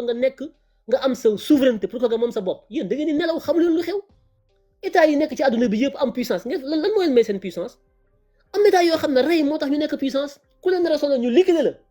État du rey mais yéen da ngeen xam li ngeen wax. État di rey pour ses propres intérêts. État di rey pour ay intérêt aw askanam. État di rey pour dégg nga mam sa puissance. État di def lu ne kenn ku nekk di surveiller sa morom. Les Russes, les Américains, les Chinois ku xef ñu rey la. Ngeen nekk fi di rêve di nelaw yéen vous êtes au paradis quoi. Mais vous rêvez pourquoi? Ngeen xam leen état? Non mais attends, vous n'avez rien compris vous. Voilà, maintenant nag état buy rey dafa war a am lu tax intérêt Sénégal bu taxawee état mën naa rey au nom de l'intérêt. Pour état bu waree sauver l'intérêt yi Sénégalais yëpp mën naa rey. Oui, diine sax bu ci yàlla di reylu c'est parce que intérêt askan wa moo tax yàlla di reylu. ndax intérêt Sénégalais yëpp dafa ëpp intérêt benn nit bu bëgg a yàq askan wi. Oui, yàlla di reylu ngir sauver umma bi askan wi ngeen taxaw fii yéen bëgg a nekk di mais man je ne vous comprends pas. Vous voulez être plus royaliste que Dieu lui-même qui demande de tuer quand il faut sauver l'intérêt général. Am na loo xam ne ku ko def ñu rey la ngeen ne état du rey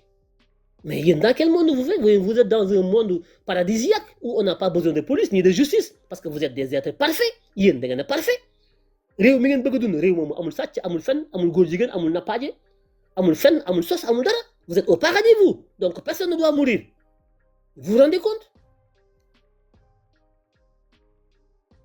Je ne parle pas par rapport au décès de Abdoulaye Ba. loolu waxuma ko de waxuma état dafa war a rey de waxuma état ne rey de waxuma loolu de génn naa ci cadre boobu cadre général bi ngeen di waxee ne rien kenn moo commenté ne rien ne justifie la mort xam nga loolu boo ko waxee bokkul ak nga ne rien ne justifie la mort de Abdoulaye Ba soo nee la mort de Abdoulaye Ba mën nañ ko discuter mais boo nee en absolu rien ne justifie la mort mooy amul lenn ci àdduna loo xam ne war nañ koo mën a layalee dee mooy la déedéet xakkañ am na lu bari loo xam ne état mën na koo layalee dee yu muy def bu leen jaawale ay wax day leer voilà dund man mii Akhenaton sama dund su naroon a nekk fitna ci yéen sénégalais yi dafay dagan ci état mu jël sama bakkan pour ngeen am jàmm yéen da ngeen a xam luy état arrêtez xam ngeen lan mooy ordre public l'ordre askan wi seen jàmm tey bakkan ñu mën a dund ci jàmm am benn nit bu nekk ci biir askan wi leen fitnaal di rey di tëj di dóor di xeex di indi fitna ci réew mi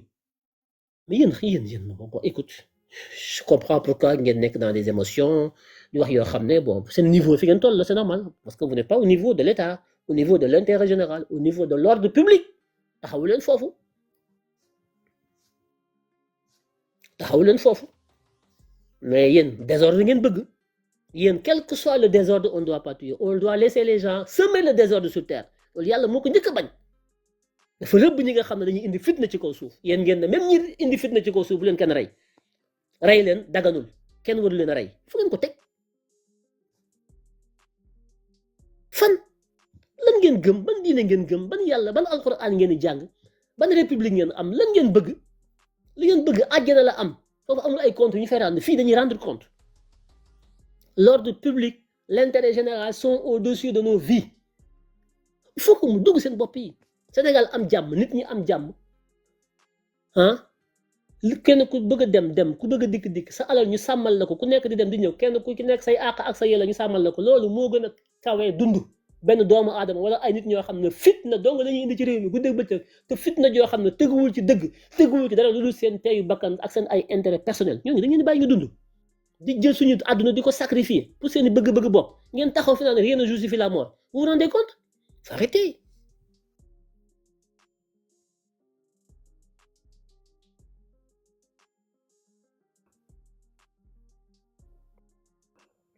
rey moom baaxul ko da nga koy wax yàlla rey baaxul da nga koy wax yàlla da ngay dem nga xeex ak yàlla mi rey comme rey baaxul dama nga wax ko dama nga xeex ak moom waaw dama nga xeex ak yàlla bi ñu dig la ñu rey ñun yàlla moo ñu dig la ñu rey dafa am ay conditions ak ay circonstances dama nga xeex ak moom nga ne ko yàlla lu tax ngay reyloo nit ñi dama nga xeex ak moom yéen du ngeen ay nit ku ma gis lu mel nii li may wax kenn du ko weddi li may wax nii billahi alquran ko indi kenn du ma weddi man yéen a fii nekk di ma kàll-kàllee li may wax kenn du ko dindi la raison d'état lan mooy raison d'état du intérêt Diomaye ak Sonko de raison d'état mooy intérêt général supérieur et suffisant du peuple sénégalais loolu bu taxawee da ngay faat ay bakkan te yàlla da ciy bindal ay tuyaaba yéen da ngeen a déggul diine déggu leen àdduna déggu leen dara loolu mooy seen problème te ngeen toog di wax rek c'est ça dimension yi may toll di wax yéen toll leen foofu état dafa am yéen benn yéen xam ngeen luy état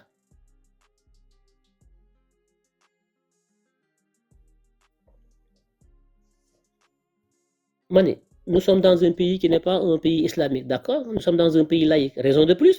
la république laïque day rey la raison d'état république laïque dafa am dafa da ngay rey foofu gën a garawati foofu gën a yombati d'accord nekkoo ci république islamique d'accord donc mënoo ko def au nom de la république islamique je suis parfaitement d'accord sauf que nous sommes des musulmans même suñu àtteewul ci l'islam mais loolu mooy suñu pas-pas kon waruñu cee am gêne di rey ci ni ñu ko yàlla digalee donte appliqué wuñ ko ci réew mi nañ ko fa teg dem ci la laïcité les lois de ce pays dafa am ay fonds secrets yu nekk ci état yoo xam ne c'est pour éliminer les ennemis du peuple sénégalais par des missions secrètes yoo xam ne yéen du ngeen ko yëg kenn du ko yëg président de la république moo ko dirigeanté avec les services secrets de ce pays pour képp lépp loo xam ne dafa nar a jóg dal ci askanu yàq askanu président de la république yàlla yonent bi constitution bi may na ko mu faagaagal mbindeef yooyu discrètement rey éliminer leen pour Sénégal am jàmm ci ak ay fonds ay moyens ay nit yoo xam ne ils sont au service du peuple xamu leen luy état yéen da ngeen di wax di làmbatu rek te yéen lañ koy defal mais malheureusement xamu leen ko yéen ñi ñu koy defal yéen ay nasaxal seen jàmm ak seen salaam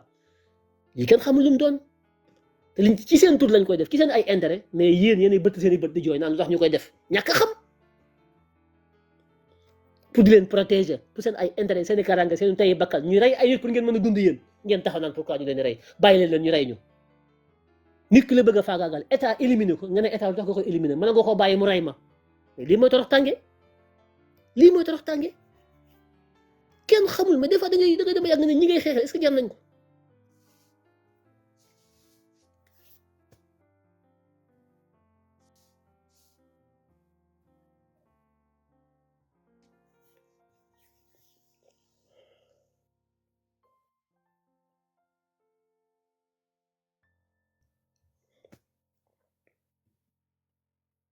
xam nga kon d'accord nga ci 80 morts yi yéen neexu leen a waxal quoi xam nga 80 morts yi Macky Sall leen a rey ak ñi fi nekkaloon léegi Macky Sall moom moo war a wax lu tax mu rey leen xam nga rey gi am na ba noppi xam nga am na léegi nañ ko àtte xool moom mu ñëw taxaw ne maa leen rey lii moo tax ma rey leen su ma nee justifier lu tax ma rey leen amul problème yéen seen bopp yi ñu dul tourné xam nga yéen loolu dañ ko amnistie dee gi moom am na kenn du ko werante léegi nañ ko àtte suñu ko àtte daañu xam ndax dee gi moom fi mu ko teg jaadu na wala jaaduwul nañ ko àtte comme nii may demandé li am université mooy nañ ko àtte nañ bàyyi justice def liggéeyam ñu xam li ci am 80 morts yi kay nañ ko leeral bu leeral daañu xam ndax dagan na wala daganul wala lu waroon a am la war a wërta am mais lu ñu àttewul ngeen bëgg koo àtte yéen 80 morts yi dañ ko waroon a àtte mais dañ ko amnistie dañ ko war a àtte pour xam ndax rey gi ñu rey dañ ko rey ci intérêt sénégalais yi wala dañ ko rey ci intérêt particulier ñi fi dee ñëpp rey gi ñu leen rey ci nguuru Macky Sall ndax intérêt Sénégal moo tax ñu rey leen wala intérêt benn groupe loolu justice da koy àtte ak fay bàyyi leen di amalgame di jaxase ay wax man dama constant ci li may def j'ai une claire vision ci li may xeex làmbatuwuma ci xam-xam lay wax ñun ñoo jógoon ci suñu responsabilité di xeex injustice Macky Sall rey ci ñun ñu bari nañ dem ci yoon àtte ñu ndax Macky Sall daf ñoo rey pour intérêt Sénégal wala daf ñoo rey pour intérêt boppam dañ ko àtte mu jaar fa moom dugal ab loi d'amnistie effacé ko ba kenn du ci waxati loolu moo ko def li may wax man xëy na amuleen niveau bi may waxee fi ma toll ngeen toll may wax ay état mën naa rey ngeen ne kon 80 morts yi kon jaadu na mais loolu daf ko war a justifier état bi rey ndax intérêt askan wi bu ko defee ba noppi dafa war a wax askan wi lan moo tax ma rey leen Osama Ben Laden bi ko États-Unis di rey da ko rey parce que Osama Ben Laden dafa nekkoon noonu États-Unis les attentats de World Trade Center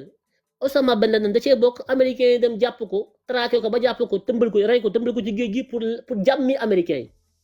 ñëpp américains yëpp tàcc parce que seen dund kenn du ko yàq yéen ngeen na ma waaw comme def nañ loolu Osama Ben Laden kon Macky Sall rey gi noonu rey yéen tamit dagan na Macky Sall na wax ne moo ñu rey dèjà na nangu ne moo ñu rey benn ñaareel bi ba noppi wax ñu ne intérêt Sénégal moo tax ñu rey ñu àtte ko ñu xool ba xam intérêt Sénégal la ngi ci uddeet mais yéen non man maa jommi quoi non réew mi du dem billahi Ousmane Sonko ñi nga tabaxal Sénégal Ousmane Sonko ñii jaruñu ko de ñii xamuñu sax seen ay intérêt te li may wax nii man yéen seen intérêt la yéen mais yéen xamuñu sax seen intérêt Ousmane Sonko maa la yërëm billahi yërëm naa la israéliens yi di kidnapper di rey ndax seen ay puissance Russes yi di ko def chinois yi di ko def français yi di ko def anglais yi ñëpp di ko def pour des jeux de puissance yéen ngeen nekk dans une république de lapato république boo xam ne ku dee ngeen bëtt seen i bët di jooy yaakaar ne réew mi adduna bi nit ñi duñu reyante nit ñi di reyante pour kenn bañ leen a noot tubaab bi ñëw jàpp Sénégal dugg fa jàpp ay jaam jaay leen rey ay nit suul les tirailleurs du Sénégal xaw ma rey leen tout ça pour mën a am doole ngeen taxaw fii bu nit dee ngeen di bëtt seen i bët di jooy ci seen maam yëpp dañ leen rey suul leen caaroy 44 ak yëpp ngeen toog fi yaakaar ne adduna bi kenn du fi dee adduna bi c'est un paradis te deewagu leen yéen ay nit ngeen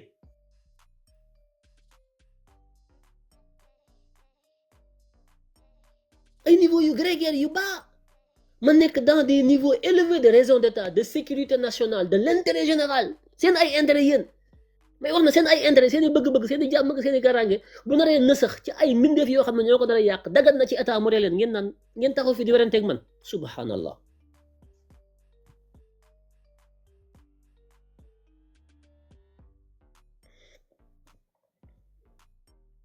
kon il faut que ngeen di dégg fi may waxee di contextualiser samay wax man neexuma dégg lu ki nekk dama koy teg ci contexte wax lu tax ma wax ko ak fu ma ko dugal mais en absolu doomu aadama yàlla sàkk ko pour ñu koy rey doomu aadama rey tax koo jóg si tout va bien kenn warul dee règle bi mooy bu kenn dee mais exception bi mooy ku nar a yàq dundu askan wi dañ la éliminer règle bi mooy bu kenn éliminer bu kenn rey kenn dafa xaraam ci ku nekk mu rey nit ci teey bakkanam wala ci bëgg-bëgg boppam yow amoo droit rey nit ci sa bëgg-bëgg bopp mënuma laa rey ci samay bëgg samay intérêt bopp mënuma la cee rey mais mën naa laa rey ci intérêt askan wi yëpp ndax intérêt général askan wi moo ëpp doole intérêt benn nit ak benn groupe pour sàmm mbooloo mi mën naa la rey mais pour sàmm sama dund man wala samay intérêt bopp mënuma la cee rey lu dul soo jógee bëgg maa rey yow boo jógee bëgg maa rey ma xam ne am nga yéen a rey ma wax nga ma ko jël reyukaay jub ci man pour rey ma su boobaa mën na la rey légitime défense lay nekk foofu rek laa la sañ a reyee ci samay intérêt bopp ndax booba sama bakkan lay sàmm bala nga maa rey ma rey la sama bakkan lay sàmm foofu dong laa am sañ-sañu rey la ci samay mbir bopp kot mooy légitime défense bala nga maa rey ma rey la foofu dong laa ko sañee bu dul loolu sañu ma laa rey lu dul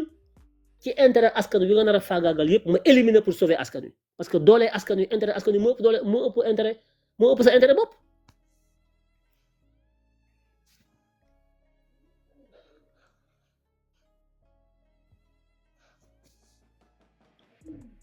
est-ce que loolu leer na li may wax est-ce que li may wax leer na dugg na seen bopp yi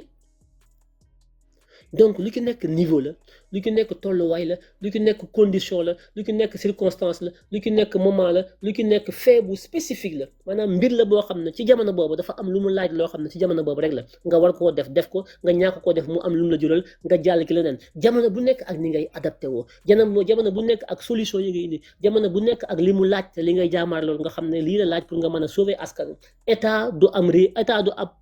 ab kër état du benn nit état mooy ki njabooti ñëpp état mooy ki ñu jox doole yëpp jox ko alal jëpp jox ko armée lépp pour que yow ak man ak ñun ñëpp ñuy mën di dem di ñëw di lekk di naan di faju ki soo jëlee sama alal ma yóbbule fi yoon ñu jël ko daan la delloo ma ko mu am kaaraange la vie sociale suñu dundin mën a nekk lu ñoŋ loolu état moom lañ ko gàdd ci aw ndoddam état boobu nag na muy tojee bopp gën a xam ba loolu mën a am bu ci waree rey da nga koy tere bu waree rey pour que ñun ñëpp ñu mën a dund gu seel da nga naan ko bu rey ah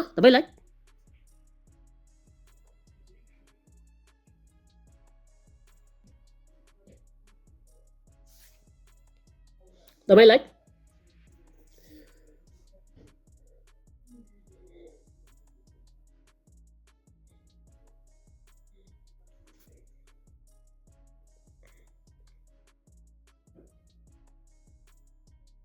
ay ci bismillah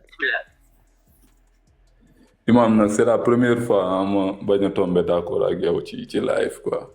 parce que d'accord naa buñ jëlee débat bi nañ ko porter rek mu limité wu ci l'affaire des étudiants seen grève bi man dama ne la étudiants yi bul jël beneen cas di ko méngaleeg ak ñoom li nga xam ne dañ ko doon def ñoom dañ doon manifester di réclamer seeni bourse ak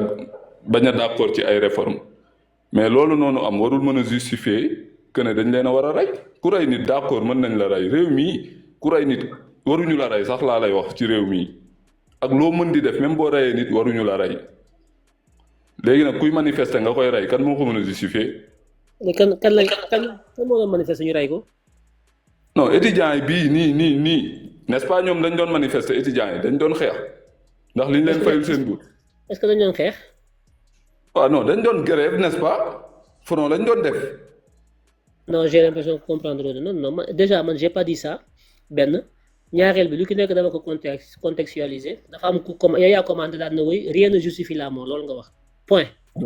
dama ne waaw mais bu may wax ci débat bi laay wax parce que débat bi ci l'affaire des étudiants la porté. waaw mais l'affaire des étudiants mort bi ci am xamagoo yow ndax c'est une mort accidentelle ou c'est une mort provoquée loolu yow xamagoo ko. kenn xamagu ko. non man léegi nañ bàyyi sax mort bi man bavure yi lay wax bavure yi ma gis rek warul am. d'accord bavure yi moom bàyyi léegi mort bi nañ ko bàyyi ne le parce que mu ngi ci yoon.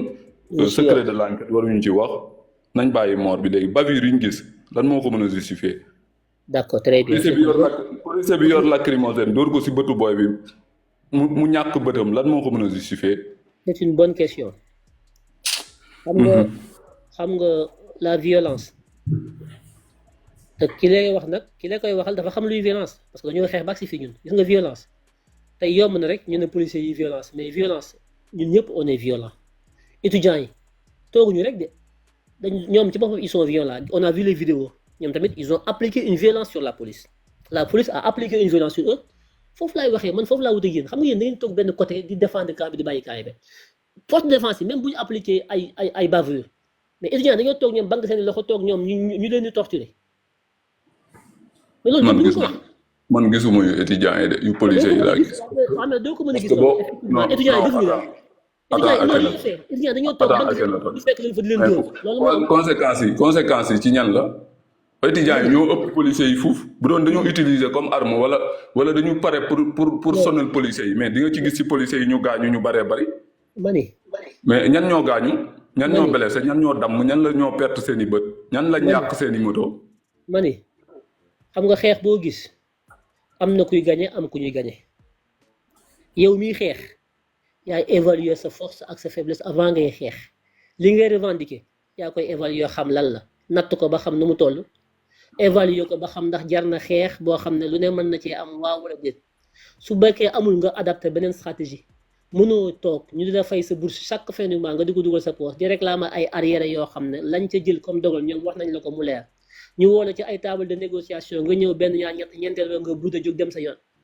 ñu nga ne da ngay ngénte tubaab une semaine lekk ba mu neex la mujjul fenn ñu tëj restaurant yi nga kaas ñu dem tuuti ba ab délai ñu ubbiwaat ko pour ngeen dem di fay di lekk ndax ñi ngi leen di fay seen i bourse arrière yi lañ fayagul nga ñëw ne yow da ngay ngénte waat tubaab.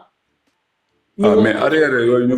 fayul bañ mën ci langaamu bay manifester lu tax état fayu ko pare ci. état du ko fay parce que teguwul ci yoon état moo ne du ma ko fay parce que teguwul ci yoon loolu après réew mi nii da ngaa bëgg léegi ku fi jóg rek réclamer état mais loolu fu ko fa yéen ci ban état ngeen nekk da ngay ñëw taxaw nga fay leen loo xam ne non nit ñi non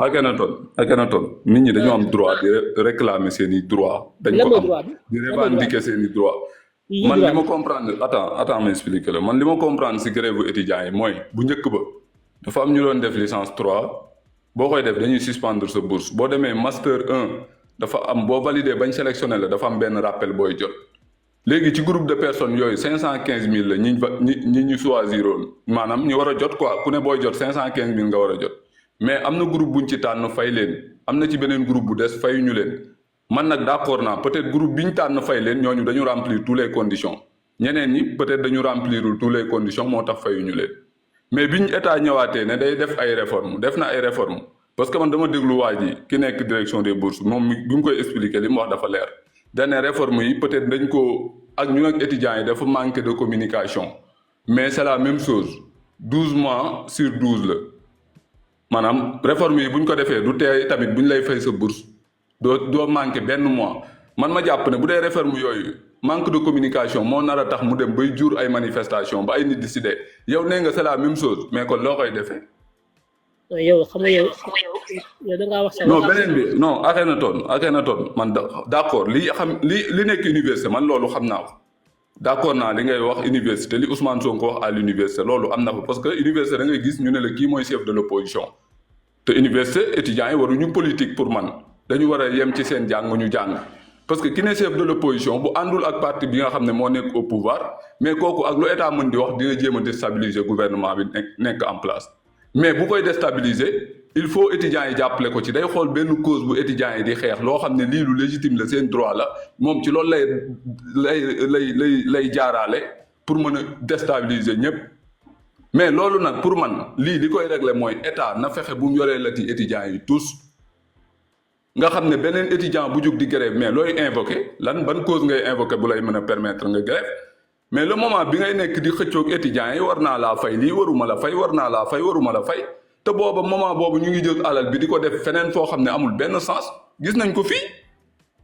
réforme ñun dañ doon xeex pour ñu ne ñun nañ def ay réforme ci réew mi ñun bi ñu ñëwee toog fan lañ defagoon réforme lu tax nga bëgg a singili ñu maanaam étudiants yi dañu war a def réforme je suis d'accord mais lu tax defuñu ko au niveau de l'Assemblée nationale lan moo tax fusionné wuñ agence yi nga xam ne doon nañ ko wax ñun réforme yi ñu doon wax yu étudiants yi moo si gën a tuuti bu leen may maanaam motif bu ñu grève man du ma leen ko may quoi man du ma leen ko may parce que bu ñuy grève ak loo mën di def conséquences yi am effacé na ñoom la ñu defoon. xam nga oui man pour man nag man li ma jàpp mooy Ousmane Sonko dafa war a vigilant man loolu laa jàpp. que ne am na ñoo xam ne actuellement dañuy saboter. te dañu ne ci gouvernement bi ne ci administration yi di saboter pour diaboliser Ousmane Sonko mais lii ñuy def kenn mënu ko défendre lii xew université kenn mënu koo défendre. xam nga loolu laa amoon lu may wax quoi. xam nga étudiants yi ñoom ci seen bopp lu mënte xew ñoo ko sooki waaw parce que défaut de communication bi ngay wax mën naa nekk mais défaut de communication mënoo am say amical am ay responsable am responsable état yi ngeen toog di réunion li ngeen daje yëpp ngeen ne mbir mi leeru seen bopp y a un problème est-ce que ñoom ils sont dignes de représenter les étudiants ñun ñu nekkul ci biir campus bi nekk de loin on comprend les choses rapidement quand on nous explique on recoupe ça on a compris ñoom kon comprendre lu ñu parce que y a un problème de communication ça c'est un problème sérieux en tant que des étudiants représentants des étudiants nekk dans les à la tête des amicales créer seen intersyndicat boo xam ne ñoom ils ont un problème de communication c'est un signe que ñii est-ce que voilà c'est un problème ça c'est un problème sérieux il faut que ñu nang man dama gëm responsabilité c'est que patriote yi ci boppam ñoom yow lii nga gëm nii débat d'idée bii nga gëm di wuteeg nit ñi ay xalaat ñuy wax ngay tontu neneen ñi di wax ñoom jàpp ñu lool ñoom nit day wax lu wutee ak ñoom li ñu jàpp ñu ne la non kulunaa la mais bu ngeen traité nit ñi kulunaa je m'en fiche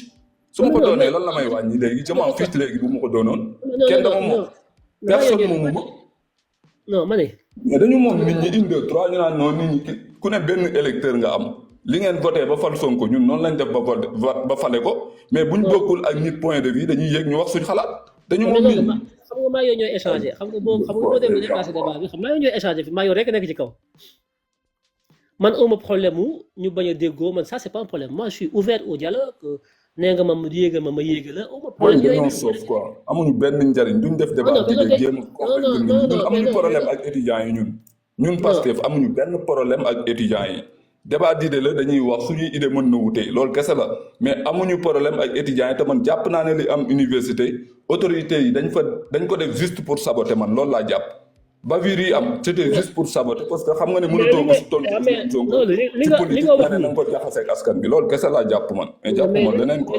li nga wax possibilité la mën na nekk du ma ne moo nekk mais loolu enquête moo koy déterminer moo tax ma ne nañu xaar ba enquête yi pare procureur mi ngi enquête ñu xam ni mu demee li nga wax man du ma weddi kenn am naa sama ay argument ak sama xam-xam dinaa ko teg ku bëgg jël ku bëggul tamit tu es libre nga bañ a jël parce que kenn du forcer kenn li nga wax nii sa xalaat la possibilité la mën naa am sabotage am ci mais loolu yow da nga xalaat rek am ay quelques éléments mais enquête bi approfondie bu mën a dëggal loolu yow mënoo ko def man mënuma ko def kon kenn ku ci nekk mën nga am noo xalaatee mais li am solo dëgg in fine mooy bu ñu demee ba enquête bi bouclé wu ba ñu situer responsabilité yi ba xam kenn ku nekk loo ci def mais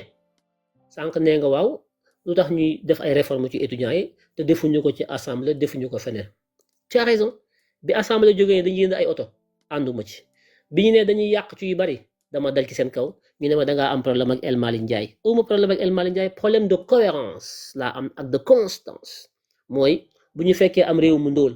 fekk ñu caxat-caxatee alal ji dette bi toll foo xam ne Ousmane Sonko wax ñu ko ñu dal ci kawam ne ko li nga wax amul dette cachée amu fi muy tëj ñoom ba FMI confirmé ko léegi waxatuñu ay dette cachée léegi lu am na 7000 milliards de dette ci réew moo xam ne lépp ay bor la ñu caxat-caxatee ko bokk na ci lii étudiants yi di réclamer li ko sabab mooy dette bi dafa am loi wu 1994 bu ñu jël boo xam ne moo organisé bourse yi ni ñu koy joxe Macky Sall xam na ko 2014 bi muy soog a ñëw moom Macky Sall da ko bëggoon a changer dafa bëggoon a appliquer la loi étudiants yi ne ko du ki dal menacé ko mu dellu ginnaaw di leb di leen jox ñuy leb dette cachée yi yëpp bor yi dañuy leb rek ci banque yi di jox étudiants yi ñuy lekk rek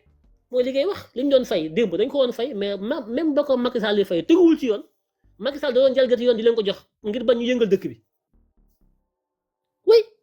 lii mooy dëgg ñu leen ko daan jox rappel yooyu mu nekk léegi benn genre tradition moo tax boo wax ñu ne 515000 rappel bi dafa dem ba léegi nekk benn chiffre figé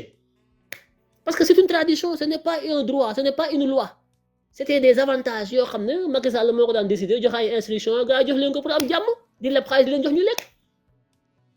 est-ce que ñun dañ ñoo fal pour ñu continuer la bu fekkente ne li Macky Sall doon def la ñuy def mais nañ jëlee Macky Sall wàcce Diomaye jox ko réew mi mu continuer pratique yi fi amoon moom ngeen bëgg mu continuer nañ woo Macky Sall bàyyi ko réew mi man loolu taxul may xeex léegi nag. pratique yooyu nag pour boo wax la dëgg ñi nekk fu ñu falu nii en ce moment boo ci génnee Ousmane Sonko ñi ci def ñëpp ci pratique yooyu lañ nekk ñi ci ëpp. waaw mais ñooñu ma ne ñooñu ci nekk. ñooñu ñi ci nekk ñëpp man maa ngi leen di xeex bu guddeeg bëccëg xam nga man damaa amul ay parparloo yooyu Ousmane Sonko mi ci nekkul xeexuma ko ñi ci nekk ñëpp bu nekk ma laal sama laay wax leen li nekkul dëgg bañ ne dañuy jënd oto dama ne da ngeen tàppale da ngeen di noos ay oto mënu leen ko fay jënd jamono boo xam ne étudiants yi ñu ngi bavé jamono boo xam ne sénégalais yaa ngi bavé jamono yoo xam ne baykat yaa ngi xaar ko jënd seen gerte jamono boo xam ne ñëpp gis ko te c'est normal parce que fi ñu jëlee réew mi dafa ndóol te dañ ko seeñu ba mu set bàyyi fi ay bor yu dul jeex Ousmane Sonko ko wax kenn du ko weddi loolu bu loolu amee man ak yow ñun ñëpp dañoo war a takk suñu ndigg ni may ŋàññee El Malick Ndiaye bu jënd ay 4x4 60 millions di ko jox ay député noonu laa ŋàññee ay étudiants yu taxaw naan nañ ñu fay suñu ay rappel yoo xam ne sax c'est à discuter ñoom ñaar ñëpp kenn du ci patriote buñ doon ay patriote war nañoo jommal seen bopp taxaw fii réew mi toll tey ñu waroon a dem ñun cotiser jox état ne ko fayal bor yi ndax réew mi mën a génn kindul ñu tabax ko ku nekk di seeñu néew bi ñii di damm yax bi di génn yokk bi di ko lekk Sénégal nañu mais patriote amu fi don de soi amu fi li muy def xam nga loolu tey bu ñuy xool ci Ousmane Sonko nit ñi mën nañu nangu loolu mais booy xool ci gouvernement bi ngay xool ci njiital réew mi mais boo naan nit ki muñal tey mu ñëw du muñ. ma ne réew mi dama ko naan ci pare man ñoo fi gisee greffier di grève direct loo xam ne depuis 2018 la. boo laa pare man xam ne gars yi seen intérêt moo leen ñor. mais boo xoolee yow état bi lan la wàññi moom bu dul rationalisation des dépenses yi Sonko def ci primature lan la ñu wàññi ñoom. ma ne xam nga ñun El Malick Ndiaye. mais xanaa booy muñ loo ki gën a néew la kay yow nga jiitu ci. non mais Momo balaa ngaa digle sangaay da ngay sangu ba set. non ma ne xam nga Momo am na foo xam ne njuumte la ci yow mooy sàcc de moom baaxul waaye comme gis naa kuy sàcc man tam damay sàcc bu ba kenn sàccoo ndax kee day sàcc te maag moom ñoo ne woon sàcc baaxul loolu du aw lay loolu du lay de ñun ñëpp ñoo ànd fekk li ñuy wax dëgg la ñu ne ay patriotes lañ don de soi la ñuy def yor am réew moo xam ne mais xam nga problème bi d'accord naa ay député di gën ay oto di caaxaan damay jox benn exemple étudiants yi dañoo war a def comme ñeen nañuy def ñoom tamit ne suñu léegi dama la bëgg a jox benn exemple non bu doon beneen keneen moo ñëw di corriger étudiants yi là je suis d'accord mais ñi nga xam ne ñoom sangu ñoom ñoo war a dem corriger étudiants yi ñoom te ñoom sangu guñu waaw mais Momo loolu du problème bi maag yow que El Malick Ndiaye la mu def ak député yi ñoom ils n'ont pas droit au chapitre ñoom ñoo yées étudiants yi ñoom damaa dal ci seen kaw comme ni may dalee tey ci kaw étudiants yi man damaa amul parti pris par parloo ñi ànd ak man dama leen a yërëmul Ousmane Sonko nee na Pastef mooy opposition wu Pastef loolu lu tax mu wax ko mooy Pastef ki dëgg la ñuy ànd du ñu naxante. man de ci laay ànd man. voilà oto yooyu bañ ko jëndee assemblée damaa dal ci seen kaw leen yéen amu leen droit di jënd ay oto parce que lii ngeen def bu ngeen ko defee ñeneen mën nañoo xool ne yéen a ngi def lii ñoom ñu taxaw laaj ku nekk génn te état bi mënu ko ay député soxlawu leen ay oto yi 60 et quelques millions. arrêté leen lii El Malick Ndiaye di noot fu ne mu dugg fa may dal ci kaw ñeema da ngaa amoon problème lii lay bañ dama bëgg politique gouvernementale bu am cohérence dans son ensemble de Diomaye Faye à El Malick Ndiaye ba ci chauffeur oto bi dawal Sénégalais yi nekk ci biti de tirer le diable par la queue parce que la vie est dure c'est la vérité parce que réew mi dañ koo fekk mu feebar ñu war koo faj Sénégalais bu nekk bu xoolee ba ci kaw gis na Ousmane Sonko ma ngay sakkanal Diomaye ngay sakkanal El Malick Ndiaye ngay sakkanal DG baa ngi sakkanal ku nekk di sakkanal étudiant bi di sakkanal ñëpp di sakkanal ba kii yow waxuma la sax lu état moom de maaye man sama poste bi man en tant que privé yow sa poste en tant que privé da nga koo war a sakkanal la cay sakkan buñ ko mën a dajale jox ko état mu fay ci ay bor te sàcc ñu jàpp leen def ci kaso bi loolu mooy suñu taxawaay mais kenn ku nekk taxaw naan état na ma jox état de la man lii li ma séq ak yow maa ngi la koy jox say bourse maa ngi koy fay bourse yi manqué wul weer wu nekk ñu fay leen seen i bourse coono fi ay rappel la ñuy xeex mais bourse yi ñu ngi koy fay. bourse yi ñu ngi koy fay. waaw waa léegi waa léegi. bourse yi kay moo gën a problème mu étudiants yi ñett la. xam nga man li ma waxaat ci étudiants yi mooy bourse yi ñu ngi koy fay rappel yi teguwul ci droit mais mën nga koo négocier ak état ba état def effort jël effort man la ci sax fekk si donte du dëgg mais dafa am temps. am négociation am diplomatie ak patience bu mu laaj mais tey mu lekk wala kenn du dëkk wala kenn du fi nelaw kenn du damay dugg ci restaurant yi lekk par force jaay doole état défier état ku ko défier mu génn wane ne man attention de man seen askan wi laa fi taxawal parce que ndax su ma faible man état rek yow miy wax man ñun ñëpp dañuy faible. mais Macky Sall bi mu fi nekkee aussi nii la woon nii ñun bi muy commettre des actes d'injustice mais dañu jàkkaarloo ak moom. jàkkaarloo ak moom boobu noonu waaw wax nga ko Macky Sall acte injustice la doon def mais étudiants yi Macky Sall ñoo yem seen acte bi c'est un acte d'injustice moo tax ñu dal seen kaw. étudiants yi seen acte ma ne étudiants yi seen rappel yi laaj xam nga sànq dama ko wax étudiants yi seen rappel yi c'est de l'injustice teguñu ko fenn amuñu benn loi buñ mën a teg ci ko table ji réclamer ko état ay faveur yu ñu leen doon defal la teguwul ci droit teguwul ci benn texte ñu bëgg ci taal réew mi c'est de l'injustice dañuy xeex ak ñoom man bu doon seen droit yoo xam ne mën nañ ko revendiquer sur le plan légal ma ànd ak ñoom xeexal leen ko mais li ñuy laaj ay avantages indus la yoo xam ne ay politiciens ñoo fi nekkoon di leen ko neexalee muy ay sucette tàngal bant ñu di ko màcc pour bañ yëngu mais réew mi kenn duñu xupp kenn duñu xoxatal injustice bi Sall nekkoon ñu koy xeex étudiant bi nekk tey man moo tax may xeex étudiant bi ci injustice la étudiant bi nekk ak fu mën a bokk nag mu nekk parce que mu nekk APR ci yem man fi may waxee mooy l'intérêt sauvegardé doit supérieur à l'intérêt sacrifié man loolu laa gëm état bi yoreel nga étudiants yi ay bourse arriéré de bourse boo ñëwee fay leen ko réforme étudiant mënu tere non may ma réforme étudiant mënu tere état mu def ko ndax ñun tey réew mi nii ñun sénégalais yëpp bu ñu defoon réforme assemblée nationale dañ ciy soumettre donc état bu ko bëggee def au niveau de l'assemblée de l'université bu ko defee étudiants yi dañ ciy soumettre là je suis d'accord. mais def na ko li ngay wax état daf ko def étudiants yi mais problème bi mooy am na groupe de personnes bu ñu yore ñu ne master ñu war leen a jox seen bourse joxuñu leen ko mais ñooñu ñooy grève. étudiant daf na dof boo xam ne état du ko yoreel xaalis muy grève naan ko fay ma. moomoo xam nga yow boo taxawee ne état bu defee réforme lañ ko war a nangu état def réforme ngeen génn xeex na nanguwu leen ko mais moomoo man je te comprends pas. non c'est que cause grève bi bu ko jël def ko ci réforme yi kese du loolu. mais grève bi la moo koy indi. booy ñett lañ doon revendiquer seen arriéré bourse yi lañ wax nañ leen ko fay. ak lan ak réforme yooyu ñoom d'accord ñu si. beneen bi mooy ñu ubbiwaat restaurant yi. kon kay nanguwu leen ko booy ñett yooyu lañ doon xeex waa léegi. mais booy dafa am boo xam ne ci ñett yi ñuy xeex am na boo xam ne ñoom ñoo si am dëgg. mooy bourse yooyu ñuy demander pour ñu fay leen ko seen arriéré yooyu benn groupe de personnes même bu dee 10 la dañ leen ko war a fay. xam nga moomoo xam nga état du wax sa xalaat am dëgg yow xamoo lan mooy dëgg mooy lan dëgg mooy lu yoon préparé lu yoon faggu lu ab décret wala loi prévoir loolu mooy dëgg mais mënoo taxaw fi naan étudiant dañu am dëgg te yow li ngay wax mënoo ko teg fenn su ma la nee woon soo ko teg mënoo ma indi benn lay yow. waaw léegi pour remplir tous les non attends pour remplir toutes les conditions pour war a am bourse. lan mooy conditions yi lii conditions yi. lan mooy conditions yi bu ñu la nee booy def licence 3 dañuy suspendre sa bourse soo validé boo demee master 1 bu ñu la sélectionné dañ lay rappel boobu bu ñu la ko joxul lan la. loolu kan moo ko wax loolu. ah mais loolu moo mës a am université yi. waaw xam nga yaa ngi soog a ñëw nag ma ne déglu rek moo mës a am xam nga li mës a am te tegul ci yoon bu ñu ko bëggee dindi dañ koy faxas teg fële parce que tegul ci yoon donte moo amoon lii am te tegul ci yoon bu ñu ko bëggee faxas nga ne kenn du ko faxas foo ko teg. xam naa ne daal moom force provoque toujours la résistance ku jàpp ne réew mi force moo koy diriger moo koy jaay doole dictature dëgg moo koy defar. billahi da ngay sonn démarché la Macky Sall def na ko ba sonn mënul continuer non dama lay wax lenn de. am na bavure policière yi nit ñi dañ la siy jéppi mais lii dara mënu ko justifier. ma ne daal xam nga lan la lii ngay wax nii Ousmane Sonko dafay nekkul di neexal kenn pour ay pouvoir rek ay fala ko folli. non Ousmane Sonko xaaral ma wax la rek Ousmane Sonko non boo fi ne non li ngay wax chantage la. Ousmane Sonko moom ci logique am. man li ngay wax nii non li nga waxee da ngay chanté. naan wuy débat bi moom bu si dugal Ousmane Sonko day mel ni man damay yëg. dama laa bëgg a xamal Sénégalais yi. non man waxuma ak Ousmane Sonko rek. non damay wax rek. Ousmane Sonko li muy def nii coono la ci moom.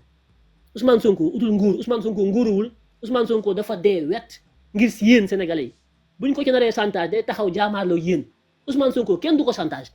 Ousmane Sonko dafa sonn ci réew mi sacrifié wu ci réew mi ngir réew mi baax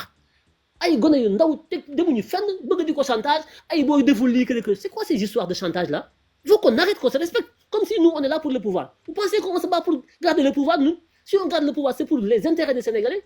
on ne vit pas du pouvoir nous ça ne nous intéresse pas nous dund ci nguuruwuñu nguur taxu ñoo jóg ñuy xeex ñun dañuy sacrifier pour réew mi baax bëggoon nga xamee baax na bëggoon nga xamul pour yéen la mais pas de chantage ici Ousmane Sonko lu muy doyee ay pouvoir ak ay président ak yooyu lu bëgg ngeen baax bëgg réew mi baax kon neexoon toog fa mu toog inspection des impôts toog di am ay milliards am parce que ñoom ñoo fi yor seen i milliards soo baa kenn du ko wax dara muy dund gu neex mais réew mi da nga leen di yërëm nekk ci seen service ñu bëgg leen chantage bëgg leen dugal ci ay rek naan la boo deful li attention élection yi bu ñëwee kër Ousmane kenn du ko chantage bu élection yi ñëwee ngeen votel ku leen neex dem leen jëlee Macky Sall ngeen fal ko xool ba xam ko yëg mais arrêtez c'est quoi ces histoires là attention étudiants yi que bu ngeen mënee fal ngeen fal étudiant jox ko président de la République ba xam ko yëg faut qu'on arrête quand même Ousmane Sonko daj ci réew mi yëpp nit ñi daj ko ci réew mi pour réew mi baax ñu laal seen secteur yéen université ngeen ne kenn du réformer ñu dem ci sàmmkat bi mu ne kenn du réformer ñu dem ci fonctionnaire bi mu ne kenn du réformer foo laal mu ne kenn du réformer nga ñëw ci daara yi sëriñ si ne kenn du réformer mais réew mi yéen mais qu'est-ce qu'il y a kenn du réformer ba kañ koo ci wax mu xëpp la chantage la oui attention en tout cas waxoo ñu lii bu élection yi ñëwee ngeen tànn ku leen neex ba xam ñun li ñuy xeex suñu ay intérêt la wala yéen Sénégal seen intérêt la ñuy xeex Ousmane Sonko li mu daj ci réew mi sonn ci yéen day bëgg a dee jël bakkanam bi teg ko ngir réew mi baax lekkul naanul utul alal yulul dara bëggul dara ngir Sénégal baax mu laal seen fi ngeen nekk yéen étudiants yi ndaw ñu ne ah lii de fekk naa ko fi waaye jaaduwul dama koy dindi indi li nga xam ne mooy dëgg ngeen ne da ngeen koy chantage da ngeen di xeex ak moom da ngeen koy fal parce que yéenay fal yéenay folli bu ngeen dee ay yàlla ngeen taw ay xel ba élection yi ñëw ba xam man loolu du ma ko nangu de man du chantage Ousmane Sonko sax du ku ñuy chantage kenn du ko chantage bu leen ko nangu yéen patriote bu leen nangu ku leen chantage ki dëgg la ñu ànd ak ci jubal jubanti ku am dëgg ma ànd ak moom ku jub ma ànd ak moom ku nekk ci ay tappale boo nekkee patriote nekk université dama lay xeex man làqatuwuma de lu leer laay wax na leer caaxaan dugaluma ci lii ànd bi ma ànd ak Ousmane Sonko ànduma ko pour di parparloo ko di xool lu neex ke lu naqari ke sama yoon nekku ci utuma buzz soxlawuma dara ci askanu Sénégal j'ai besoin de rien je vis alhamdulillah tranquillement aisément faut qu'on arrête de prendre les gens pour des abrutis ou des gens yoo xam ne dañuy ñëw di xeex ngeen yaakaar dafa am lu ñu bëgg faut qu'on arrête am na loo xam ne asgor du ko def Ousmane Sonko li mu daj ci réew mi ngeen taxaw fii ñu wax naan oui étudiants yi attention di xupp nit ñi loolu ay Macky Sall ngeen ko doon defee ki ay Wade parce que ñoom dañoo bëgg nguur ñooñu ngeen di xupp ñuy lemu comme ay wànq fii bu ngeen ñu xuppee dañ leen di song xeex ak yéen ba xam yéenay fal wala yéenay folli qu'est-ce que c'est que ça faut que ça arrête voilà bon sur ce je vous souhaite un bon week-end tous nag parce que nous sommes tous des Sénégalais am nañu ay divergences jubóowuñu gisantewuñu d'accord mais nag duñu ay noon ñoo bokk réew mi da ngay gisee nii kii gisee ne kii gisee ne ñoom ñu nekk ci kaw xool li gën ci intérêt Sénégal ñu def ko loolu la ñuy ñaan voilà donc débat bi il est là il est ouvert on discute mais duñu ay noon ndax réew mi ñoo ko bokk voilà maa ngi leen di sant bu baax a baax di leen jox seen wàccuwaay di leen ñaanal donc week-end bu dal di ñaan yàlla mu defal xol yi ubbi xel yi defal xol yi parce que xol yi moom tant que mi ngi nekk nii xol yi réew mi du dem réew mi ay xel ñoo koy doxal pas ay xol xel yàlla wàcce xol yi yéega xel yi tàggat ko taal lamp yi lumière yi ba xel yu suufe yi yéeg mën a comprendre xam enjeu yi ñu àndandoo joow gaal gi réew mi mën a dox lii mooy dëgg de Ousmane Sonko nag moom gàcce ngalaam lépp luy sacrifice ci réew mi def na ko ngir réew mi baax ku taxaw fii naan ko oui da nga ñuy sant dañu lay chantage boo deful li étudiants yi kër Ousmane Sonko ku ko chantage mu xeex ak yow moom ku koy woo ci ay chantage ki xeex moom mooy nga fekk ab pël bu ndaw nga di ko woo ci guuxum soow loolu moom na leer seen bopp yi waaw moom bu ko nangoo man mi du ma ko nangoo man kenn du ma chantage voilà na leer yaa leen jëf yàlla sàmm leen sàmm Sénégal sàmm suñu njiit defal ñu tawfeex ba li ñu bëgg yëpp ñu am ko ci jubal jubanti ak raxas réew mi nag actuellement police gendarmerie ñi ngi raxas réew mi ci mbon gi nekk ci réew mi lépp luy càggatu lépp luy góor jigéen ak yu sëy lépp luy bon yi nekk ci réew mi ñi ngi loqati fu ne di raxas alhamdulilah nañ leen féliciter les forces de défense et de sécurité police gendarmerie Sénégal gépp roq bu nekk Saint-Louis Dakar Touba Mbacké ñi ngi dugg fu ne di féliciter le haut commandant de la gendarmerie le général Martin Faye la gendarmerie fait un travail extraordinaire police ñi ngi loqati bandi yeeg salte yeeg yi nekkoon ci réew mi tilim réew mi nga xam ne moo réew mi suñu lépp yàqu ñu nekk fi di warante rey salte gi nekk ci réew mi góor jigéen ñi yeeg nappaajekat yi yàgg naa leen ko wax Sénégal c'est une république de rock'n'roll argent sale drogue cocaïne ak sexe nappaaje léegi bàyyi nañ jigéen góor ak góor jigéen ak jigéen raxas ba mu set foofu la ñu toll di féliciter donc nos forces de défense et de sécurité ci liggéey boobu nga xam ne ñu ngi koy def muy liggéey bu mucc ayib réew mi il faut ñu raxas ko y a des priorités partout màggat moo xubi daas la foolaal day metti am benn groupe étudiant bu taxaw fële dañuy fay ay rappel